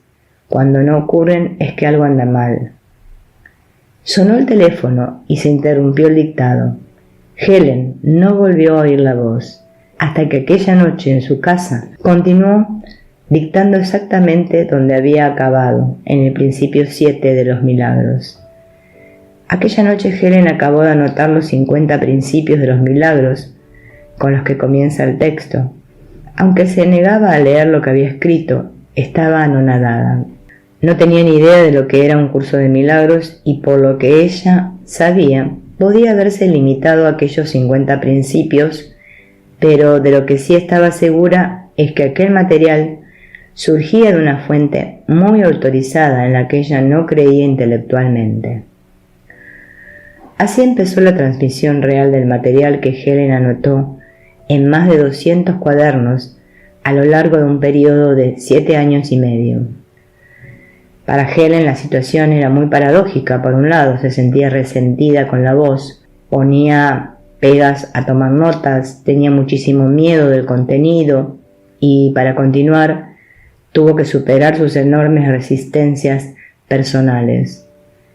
Por otro lado, nunca pensó seriamente en no tomar las notas, a pesar de que a menudo se sentía ofendida por aquella odiosa interferencia. La mañana en que tomó los 50 principios, se encontró con Bill en la oficina en una hora antes de que llegase el personal. Como sus despachos estaban alejados de la zona de mayor tránsito del edificio, gracias a aquella decisión de Bill años atrás, nadie iba a preguntarles qué hacían allí a aquella hora de la mañana. Sin embargo, a lo largo de los siguientes 7 años y medio, cerraron la puerta del despacho de Bill cada mañana o cuando quiera que se juntasen para revisar el material anotado por Helen el día anterior. Aquella mañana, cuando Bill pidió a Helen que le dictara el material que había anotado el día anterior, ella apenas podía articular palabra. A mitad de la primera frase tuvo un ataque de los que le duró 5 minutos. Más adelante tuvo que aclararse la garganta continuamente porque parecía llenársele de flemas. Después de más de una hora, solo había podido dictar los primeros 18 principios y Bill tuvo que acudir a una cita. Decidieron intentar acabar la transcripción después del trabajo. Bill acabó de copiar los primeros 50 principios aquella tarde, después de mucho tartamudeo, bostezos y toses por parte de Helen. Le dio el original y se quedó con una copia, y a medida que fue leyendo cuidadosamente y dirigiendo lo que había escrito, se dio cuenta que si aquello era verdad, entonces lo que él había creído en el pasado era falso. Se sintió asombrado y aprensivo al darse cuenta de que tomarse en serio aquel material implicaría un cambio mental de enormes proporciones, mucho mayor de lo que personalmente se sentía capaz de hacer. También se daba cuenta de que de alguna forma él había pedido una manera mejor de hacer las cosas, y no le cabía ninguna duda de que esta era la respuesta a su petición. Nunca había visualizado lo que la respuesta pudiera ser, y desde luego que no esperaba que llegase de esta manera. Se sentía apesadumbrado por las dudas, y sin embargo también intentaba obligarse a dejarlas de lado, ya que además de ser él quien pidió una respuesta, reconoció de forma inmediata la verdad de muchos de los 50 principios, los cuales se le hacían también vagamente familiares, aunque contradijeran su sistema consciente de creencias, y en apariencia no se parecieran a nada que él hubiera conocido en el pasado. Aquella noche Bill llamó a Helen y le preguntó qué opinaba de aquellos 50 principios.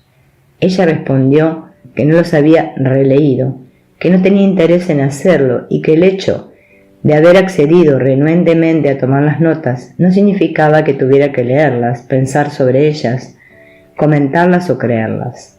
Añadió que la voz le había estado dictando aquella noche y que debían pensar en programarse para llegar a las 7 de la mañana a la oficina cada día. La mañana siguiente fue parecida a la anterior. Sin embargo, en medio de las toses y la incapacidad de ver mis notas, Helen se las arregló para dictar y Bill pudo mecanografiar todo lo anotado el día anterior. Entonces Bill le dijo que tenía que volver a leerle el material para asegurarse de que lo había copiado correctamente, y aunque protestó diciendo que no quería oírlo, reconoció la importancia de lo que él decía, así que asintió. La revelación produce una suspensión completa, aunque temporal, de la duda y el miedo. Refleja la forma original de comunicación entre Dios y sus creaciones, la cual entraña la sensación extremadamente personal de creación que a veces se busca en las relaciones físicas. La proximidad física no puede proporcionarla. Los milagros, en cambio, son genuinamente interpersonales y conducen a un auténtico acercamiento a los demás. Helen se detuvo y pidió a Bill que comenzara de nuevo. Cuando le preguntó por qué, ella contestó: no puedo oír las palabras. Veo moverse tus labios, pero no puedo oír ni una palabra de lo que dices. Helen padeció este problema mientras Bill leía durante todos aquellos años, aunque finalmente él siempre se las arreglaba para revisar el material. Desde el principio, tanto a Helen como a Bill, el material que iba emergiendo les producía mucho temor, aunque Bill tuvo que admitir que no había nada en los contenidos que fuera amenazador en sí mismo. Sin embargo, la amenaza a su sistema de pensamiento supuso para él un problema difícil de tratar. Además, les costaba admitir tanto la terminología religiosa como el origen declarado de los dictados. Helen, atea convencida, no tenía dudas de que el material le era dado por Jesús, porque el curso estaba dictado en primera persona, y en un momento dado declara: el nombre de Jesucristo como tal no es más que un símbolo, pero representa un amor que no es de este mundo.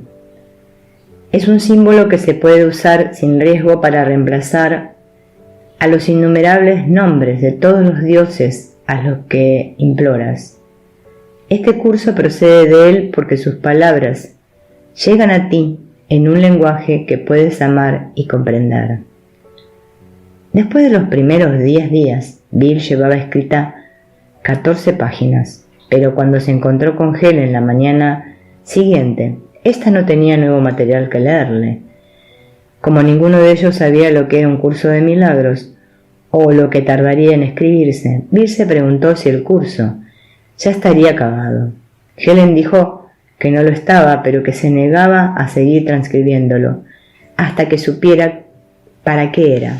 Bill, con mentalidad muy práctica, le respondió que la única manera que se le ocurría de que ella pudiera averiguarlo era preguntándoselo a la voz.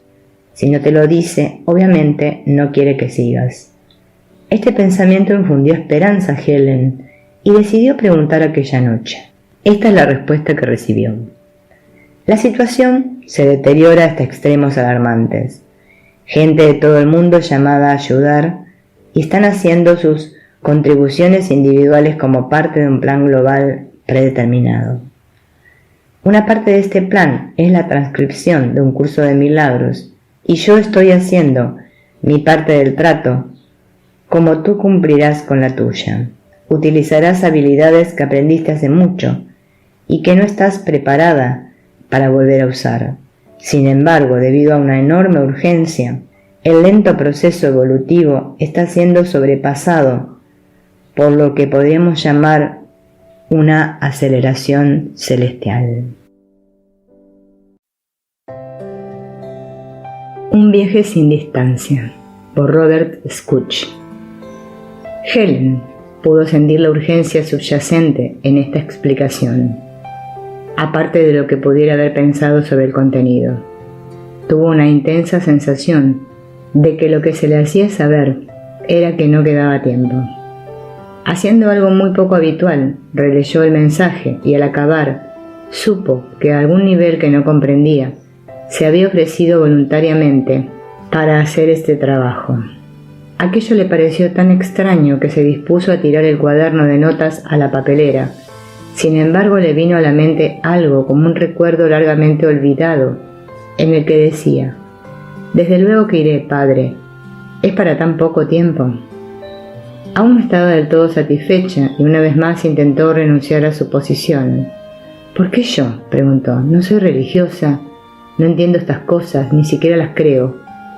Soy una de las peores elecciones posibles». La respuesta llegó muy clara.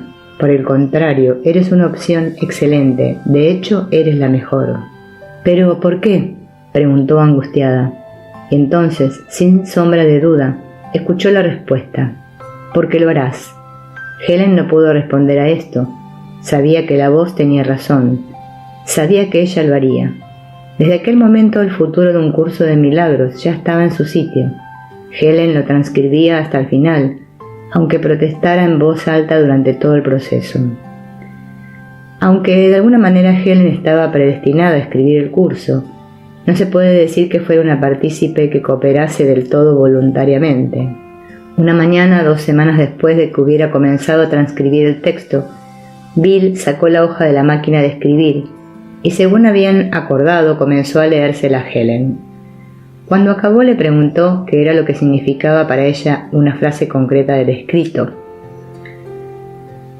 Ella contestó que había oído la frase únicamente como palabras sueltas que debía revisar para asegurarse de que fueran precisas, pero que el significado no le interesaba. Entonces le dijo a Bill que la mejor manera de sacar adelante aquel trabajo que parecían haber emprendido juntos era que Bill revisara el material en cuanto a contenido, mientras ella revisaría el estilo, para asegurarse de que la sintaxis y la gramática fueran correctas, ya que eso era todo lo que le importaba. Aunque Bill sabía lo amenazada que Helen se sentía por todo lo que el material implicaba, también pensó que su curiosidad intelectual no le permitiría permanecer aislada de la esencia de aquel material. Asumió que en poco tiempo su intelecto superaría los miedos y se implicaría con el contenido tanto como él. Según fue pasando el tiempo, la suposición de Bill resultó ser verdadera solo en parte, ya que ella siguió sintiéndose extremadamente incómoda al comentar el material durante casi un año, a pesar de que conocía perfectamente el contenido. Para ayudar a que Helen superase su aprensión, en aquellos primeros tiempos, Bill sugirió que fuesen a visitar a Hugh Lynn Case, de la Asociación para la Investigación y la Iluminación, y le mostraran el material transcripto. Helen inmediatamente se negó, indicando que sería peligroso para sus estatus profesionales el mostrar aquel material a nadie.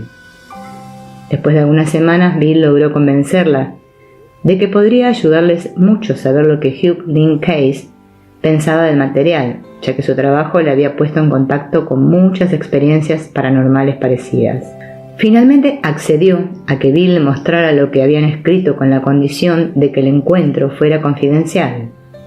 Bill, en su investigación de lo paranormal, había seguido relacionado con la asociación y no le fue difícil concertar una entrevista con Hugh Lynn, con quien había mantenido contacto telefónico desde que visitaron Virginia Beach. El encuentro tuvo lugar en New York durante una de las visitas que Hugh Lynn hacía a la ciudad, y Helen llevó consigo casi todo el material que había escrito hasta aquel momento. Bill había puesto a Hugh Lynn al comente de las circunstancias sobre el escrito de Helen, y no quedaba mucho por añadir, por lo que, después de los saludos, Hugh Lynn solicitó revisar el manuscrito mientras estaban juntos. Según pasaba las páginas, Hugh Lynn se embebía cada vez más y sus comentarios indicaban que estaba impresionado. Después de un rato, dejó el manuscrito sobre la mesa y, moviendo la cabeza asombrado, exclamó: «Admirable. Está absolutamente inspirado. y continuó comentándoles que algunas partes eran similares a las porciones más espirituales de las lecturas de su padre. Como Bill había relatado a Hugh Lynn la incomodidad que sentía Helen en relación a lo que ocurría, Hugh Lynn expresó a Helen de una manera especial que comprendía el abrumador trabajo que estaba haciendo, asegurándole que sabía lo difícil que debía resultar. Sin embargo, dijo: «Pareces haber elegido hacerlo porque evidentemente eres un alma muy evolucionada. Ojalá te pudieras ver como te veo yo». Aunque el encuentro con Hugh Lynn no curó a Helen de sus aprensiones, su apoyo pareció reconfortarle algo, y continuó trabajando. Sí, no con muchas ganas, al menos con menos desgano. La voz dictaba a Helen casi a diario, y en ocasiones varias veces al día. Los momentos en que recibía el dictado nunca suponían conflicto con su trabajo o actividades sociales, y el dictado siempre comenzaba cuando se hallaba razonablemente libre para escribir sin interferencias. Comenzó a llevar el cuaderno donde quiera que fuera, por si acaso. Esto no significa que hiciera el trabajo sin protestar. Podía negarse a cooperar y, de hecho, al menos al principio, lo hizo muchas veces, negándose a copiar durante largos periodos de tiempo. Pronto descubrió que no se sentía en paz a menos que se diera y volviera a colaborar de nuevo, y generalmente Louis también le apremiaba a retomarlo. Él, que sabía muy bien que sólo así podía eliminar su malestar, lograba convencerla de que continuar luchando con lo inevitable tendría un efecto perjudicial en su relación. El momento preferido por la voz para dictar era de noche.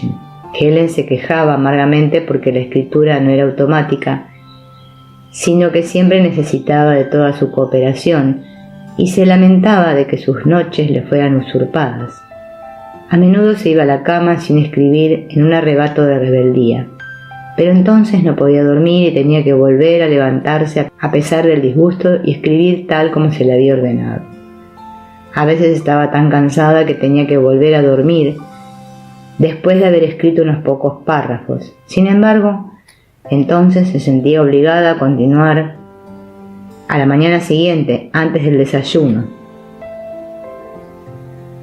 y quizá acabarlo mientras iba a trabajar o en algún momento del día en que estuviera libre. Cuando comenzaba una frase nunca sabía cómo acabaría, y las ideas venían tan deprisa que casi no le daba tiempo a escribirlas, a pesar de que usaba una serie de abreviaturas y símbolos de taquigrafía aprendidos a lo largo de años de tomar notas en clase y en las sesiones terapéuticas. La escritura era a menudo interrumpida para atender el teléfono, hablar con un paciente, supervisar a otro miembro menos experimentado del personal o atender a una de las numerosas emergencias, y después volvía a escribir sin revisar siquiera dónde lo había dejado. En casa podían hablar con Louis, charlar con un amigo o cestear, sin perder en absoluto el hilo de las palabras. No importaba si se había detenido al final de un párrafo o en medio de una frase. Era como si la voz simplemente esperase que volviera y recomenzaba el dictado. Escribía con la misma facilidad en casa o en la oficina, en un banco del parque, en un taxi, autobús o en el metro. La presencia de otra gente no interfería, y cuando llegaba el momento de escribir, las circunstancias exteriores parecían irrelevantes. Ni Helen ni Bill tenían idea de cuánto material les sería transmitido, y después de varios meses, Helen preguntó cuál sería la longitud del texto. En respuesta se le dijo que sabría que el dictado habría terminado cuando oyera el amén final. Esta respuesta resultó ser especialmente frustrante para Helen, y le dijo a Bill que si ese era el tipo de cooperación que iba a recibir, simplemente prefería olvidarse de aquello. Bill no discutió y solo le dijo que si cambiaba de opinión le avisase para que fuera al día siguiente a la oficina temprano para repasar el material tal como lo venían haciendo. Helen fue aquella noche a su casa determinada a no escuchar la voz. Durmió muy mal y a la mañana siguiente en el hospital estaba muy irritada. Bill no le dijo nada del curso y se limitó a comentar temas relacionados con su trabajo en un proyecto de investigación.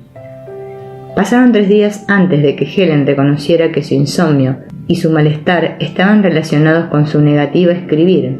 Finalmente, a las 3 de la mañana tomó su cuaderno de notas y la voz retomó el dictado exactamente donde lo había dejado unos días antes.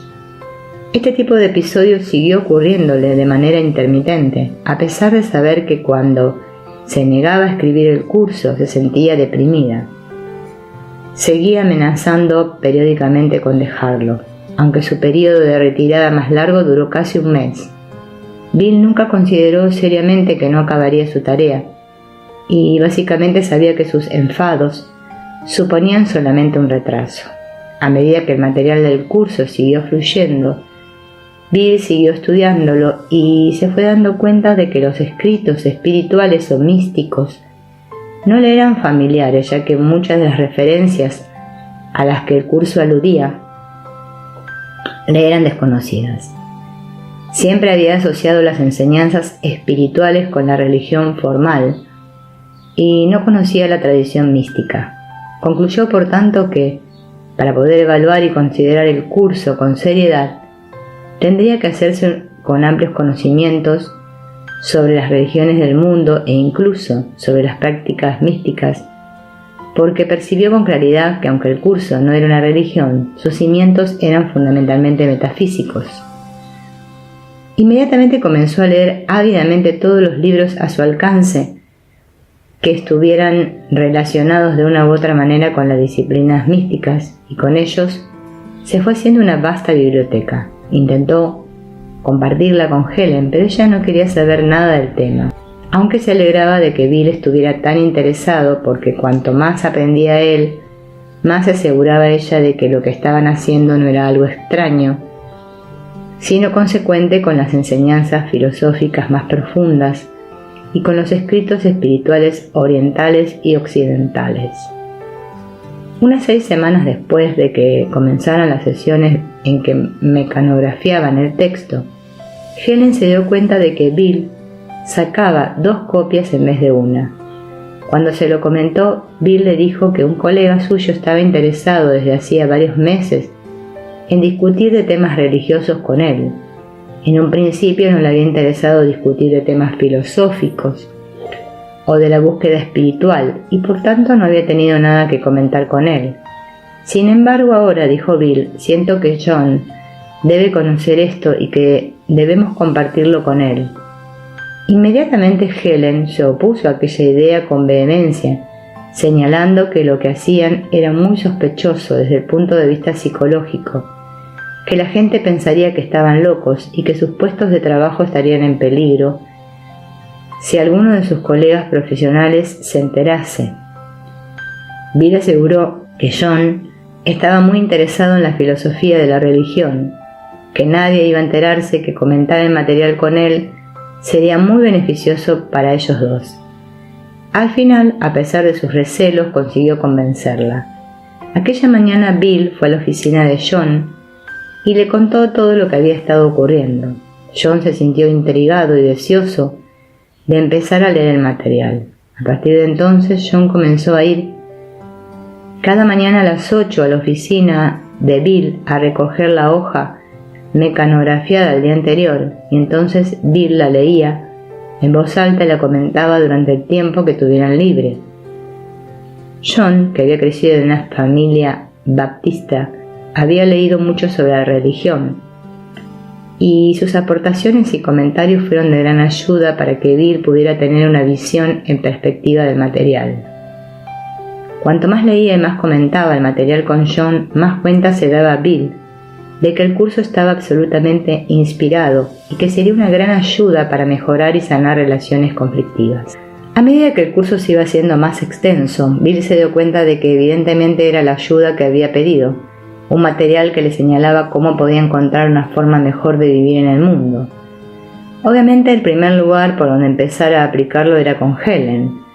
Sabía que si su relación con Helen podía hacer progresos, sus demás relaciones también podrían mejorar.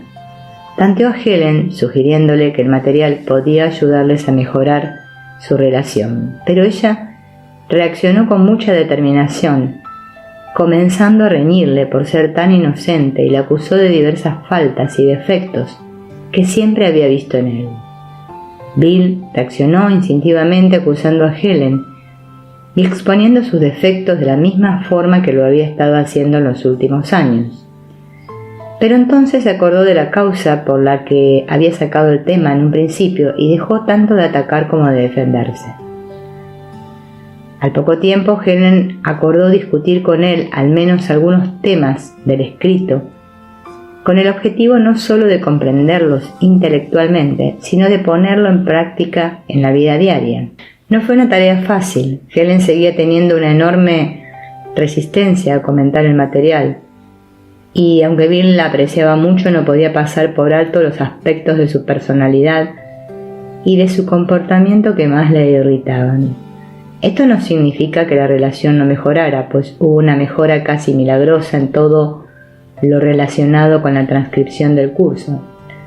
En aquellos momentos nunca había roces ni conflictos, solo cooperación.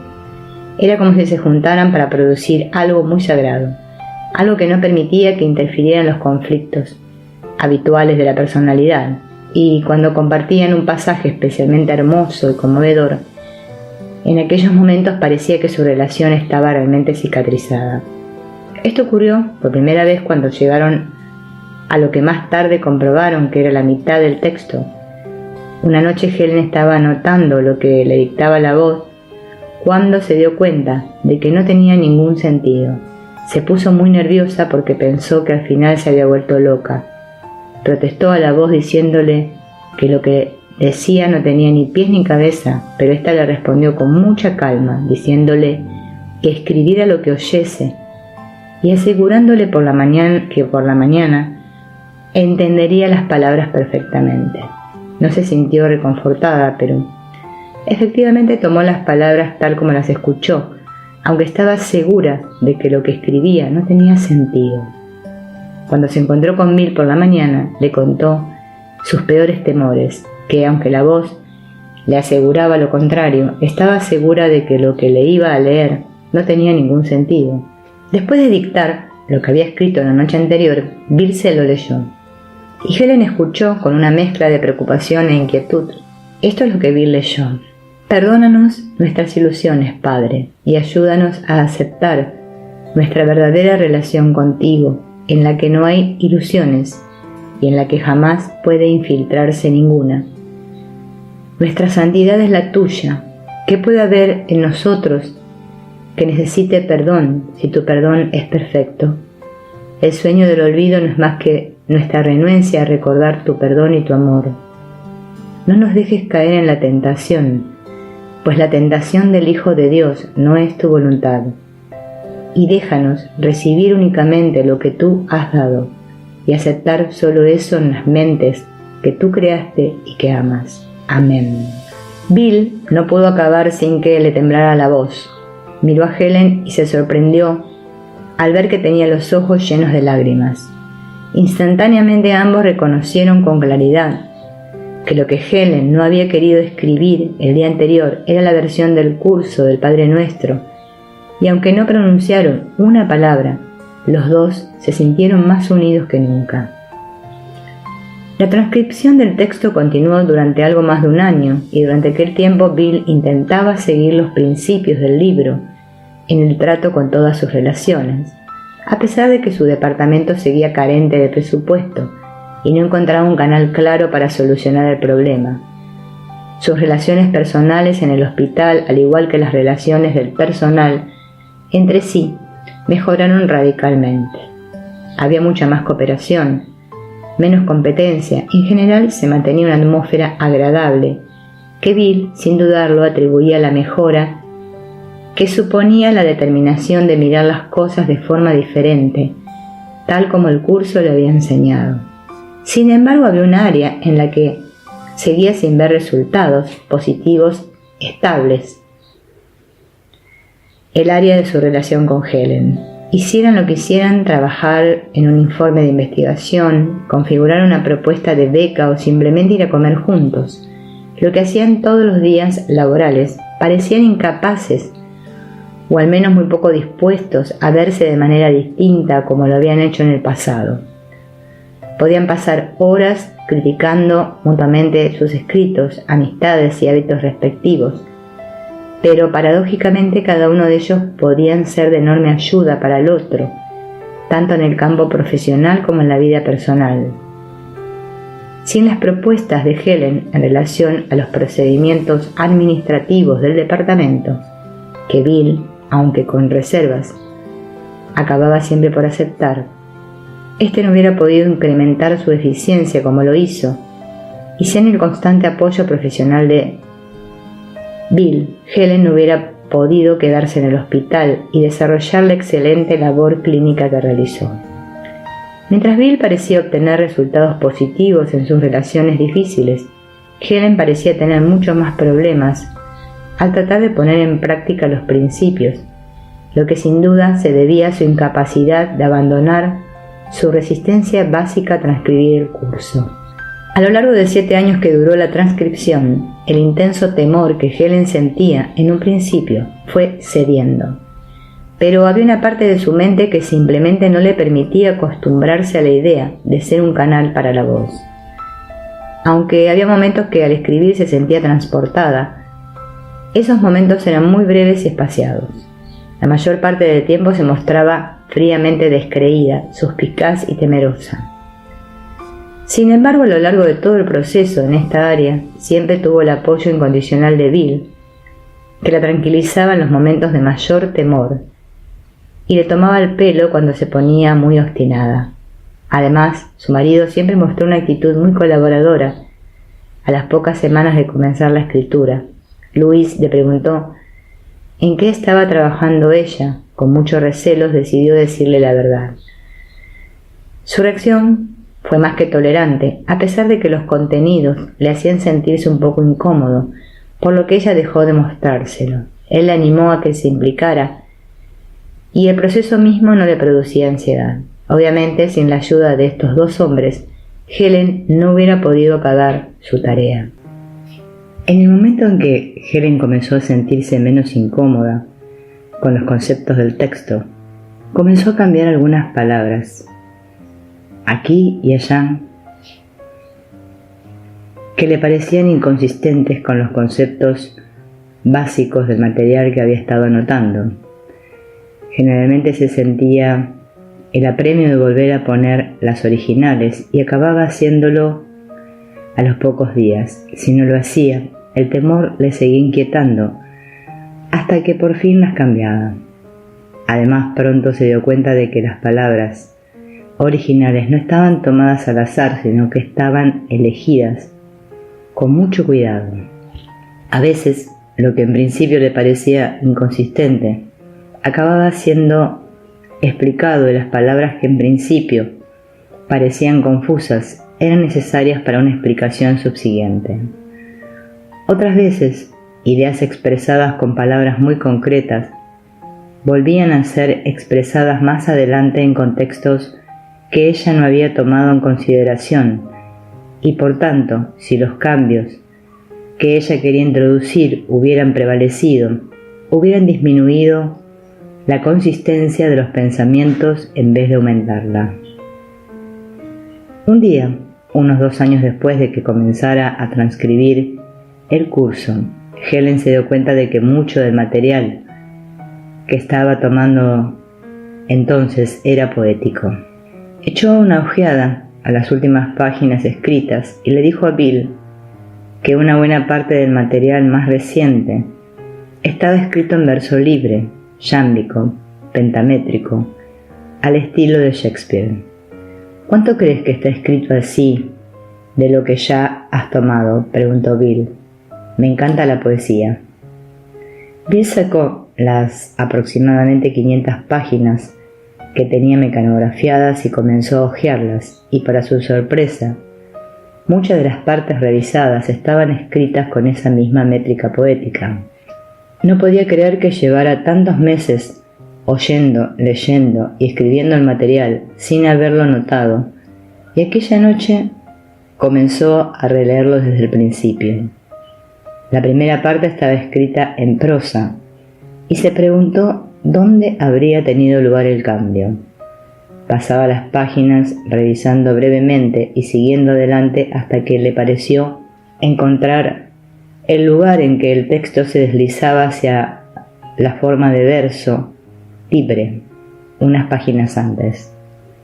A medida que releyó las palabras, el nuevo ritmo de los pasajes parecía hacer el material aún más bello e inspirado. Llamó por teléfono a Helen, le contó su descubrimiento y le leyó una muestra. Permanezcamos muy quedos por un instante y olvidémonos de todas las cosas que jamás hayamos aprendido, de todos los pensamientos que hayamos abrigado y de todas las ideas preconcebidas que tengamos acerca de lo que las cosas significan y de cuál es su propósito. Olvidémonos de nuestras propias ideas acerca del propósito del mundo, pues no lo sabemos. Dejemos que toda imagen que tengamos acerca de nuestras mentes desaparezca. Helen parecía estar profundamente complacida y satisfecha, y después de un breve silencio dijo simplemente: ¿No es maravilloso, Bill? ¿No es maravilloso? En septiembre de 1968, después de 3 años y 944 páginas transcritas desde el comienzo del dictado, Helen oyó y transcribió lo siguiente: Mi mano se extiende en gozosa bienvenida a todo hermano que quiere unirse a mí para ir más allá de la tentación y mirar con firme determinación hacia la luz que brilla con perfecta constancia más allá de ella. Dame los míos, pues te pertenecen a ti, ¿y podrías tú dejar de hacer lo que es tu voluntad? Te doy las gracias por lo que mis hermanos son, y según cada uno de ellos elija unirse a mí, el himno de gratitud que se extiende desde la tierra hasta el cielo se convertirá de unas cuantas notas sueltas en un coro todo abarcador que brota de un mundo redimido del infierno y que te da las gracias a ti. Y ahora decimos amén, pues Cristo ha venido a morar al lugar que en el sosiego de la eternidad tú estableciste para Él desde antes de los orígenes del tiempo. La jornada llega a su fin y acaba donde comenzó. No queda ni rastro de ella. Ya no se le otorga fe a ninguna ilusión, ni queda una sola nota de oscuridad que pudiese ocultarle a nadie la faz de Cristo. Tu voluntad se hace total y perfectamente, y toda la creación te reconoce y sabe que tú eres la única fuente que tiene. La luz, clara como tú, irradia desde todo lo que vive y se mueve en ti. Pues hemos llegado allí, donde todos somos uno, y finalmente estamos en casa, donde tú quieres que estemos. Helen dejó el cuaderno, cogió el teléfono de su habitación para llamar a Bill y con una sensación de solemnidad y profunda calma, dijo: Bill, un curso de milagros está acabado. Helen, por supuesto, no tenía ni idea de que estaba equivocada, porque ni ella ni Bill tenían idea de lo que el curso era realmente. Bill, que había estado leyendo ávidamente todo lo relacionado con el misticismo y la metafísica, sabía que estaban en posesión de un documento espiritual muy relacionado con la enseñanza no dualista del Vedanta, de la religión hindú, y que la evidente profundidad del curso era paralela a la profundidad del Vedanta. Se dio cuenta de que las enseñanzas espirituales en ambos tenían parecidos sorprendentes y que la diferencia principal es que el curso expone las verdades eternas de la filosofía perenne en términos cristianos, con una aplicación psicológica que parece estar especialmente dirigida al público contemporáneo. Sabía también que las 950 páginas que tenía escritas eran la respuesta a la pregunta que había formulado hacía casi 3 años sobre una manera mejor de vivir en el universo, y aunque le resultaba muy difícil explicarse lo ocurrido, tenía una clara sensación de que aquello había ocurrido porque 2 personas se habían unido en un compromiso consciente para lograr un objetivo común, y en esa unión, sin juicios, había sucedido algo milagroso. El curso le resultó enormemente práctico, sus relaciones profesionales habían cambiado y se habían hecho más pacíficas e incluso las relaciones personales en las que tenía dificultades se habían hecho más satisfactorias. Únicamente la relación con Helen le seguía resultando decepcionante porque pensaba que deseaba una relación pacífica con ella que de momento no había conseguido. Al día siguiente de que Helen llamara a Bill para decirle que el curso había acabado, se encontraron en su oficina antes de comer. Bill abrió el armario donde tenía el material y puso sobre la mesa las 6 carpetas que contenían el manuscrito. «Deberíamos ponerlo en otras carpetas más resistentes», dijo. «Buscaré algo a la hora de comer». Cuando volvió, traía consigo unas cubiertas negras del tipo que utilizan los estudiantes del doctorado para transportar sus tesis. «Estas han sido las únicas que he encontrado que fueran lo suficientemente grandes para que quepa el material», dijo a Helen. A medida que iba encuadernando las páginas, preguntó: «¿Qué hacemos ahora?» «¿Hacer? ¿A qué te refieres? No vamos a hacer nada». «No estarás pensando en enseñarlo a nadie, ¿verdad?», preguntó Helen con aprensión. «No estoy pensando en nada, Helen, pero tampoco creo que hayamos pasado 3 años haciendo esto para guardarlo en el archivador». «Por lo que a mí respecta, ahí está muy bien», respondió. «¿Por qué no preguntas lo que debemos hacer?», sugirió Bill. La voz era una autoridad por la que Helen sentía ahora mucho respeto y le dijo a Bill que aceptaba su sugerencia y se lo preguntaría en casa aquella noche.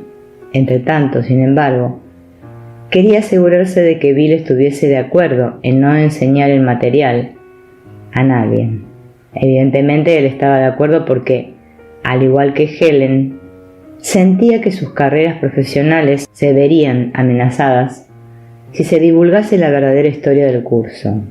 A la mañana siguiente se encontraron en la oficina y Helen dijo que la voz había sido muy clara cuando le preguntó. No debían hacer nada de momento. Ella se sintió muy aliviada. Bill dedicó su tiempo libre durante el mes siguiente a leer y releer el material. Le impresionaba particularmente la coherencia del trabajo, resaltando el hecho de que no podía encontrar un solo párrafo o idea que estuviera en desarmonía en todo el texto. Sin embargo, se sentía confuso con el hecho de que el manuscrito, tal como estaba mecanografiado, tenía más de 250.000 palabras, sin una sola división en capítulos o subcapítulos, y sintió que el material presentado de esta forma tan compacta, a pesar de ser tan inspirado, atraería a pocos lectores. Pensó que quizá el propósito real del curso fuera simplemente el de ofrecérselo a ellos dos para que lo usaran. Sin embargo, no llegaba a estar muy convencido de ello porque sentía que la voz no podía haber dado tanto conocimiento en beneficio únicamente de 2 personas que tenían problemas en sus relaciones. No tenía sentido que fuera así. Finalmente reconoció que como había pedido una forma mejor de hacer las cosas y le había sido dada, simplemente la utilizaría y no se preocuparía de hacer nada más con ella.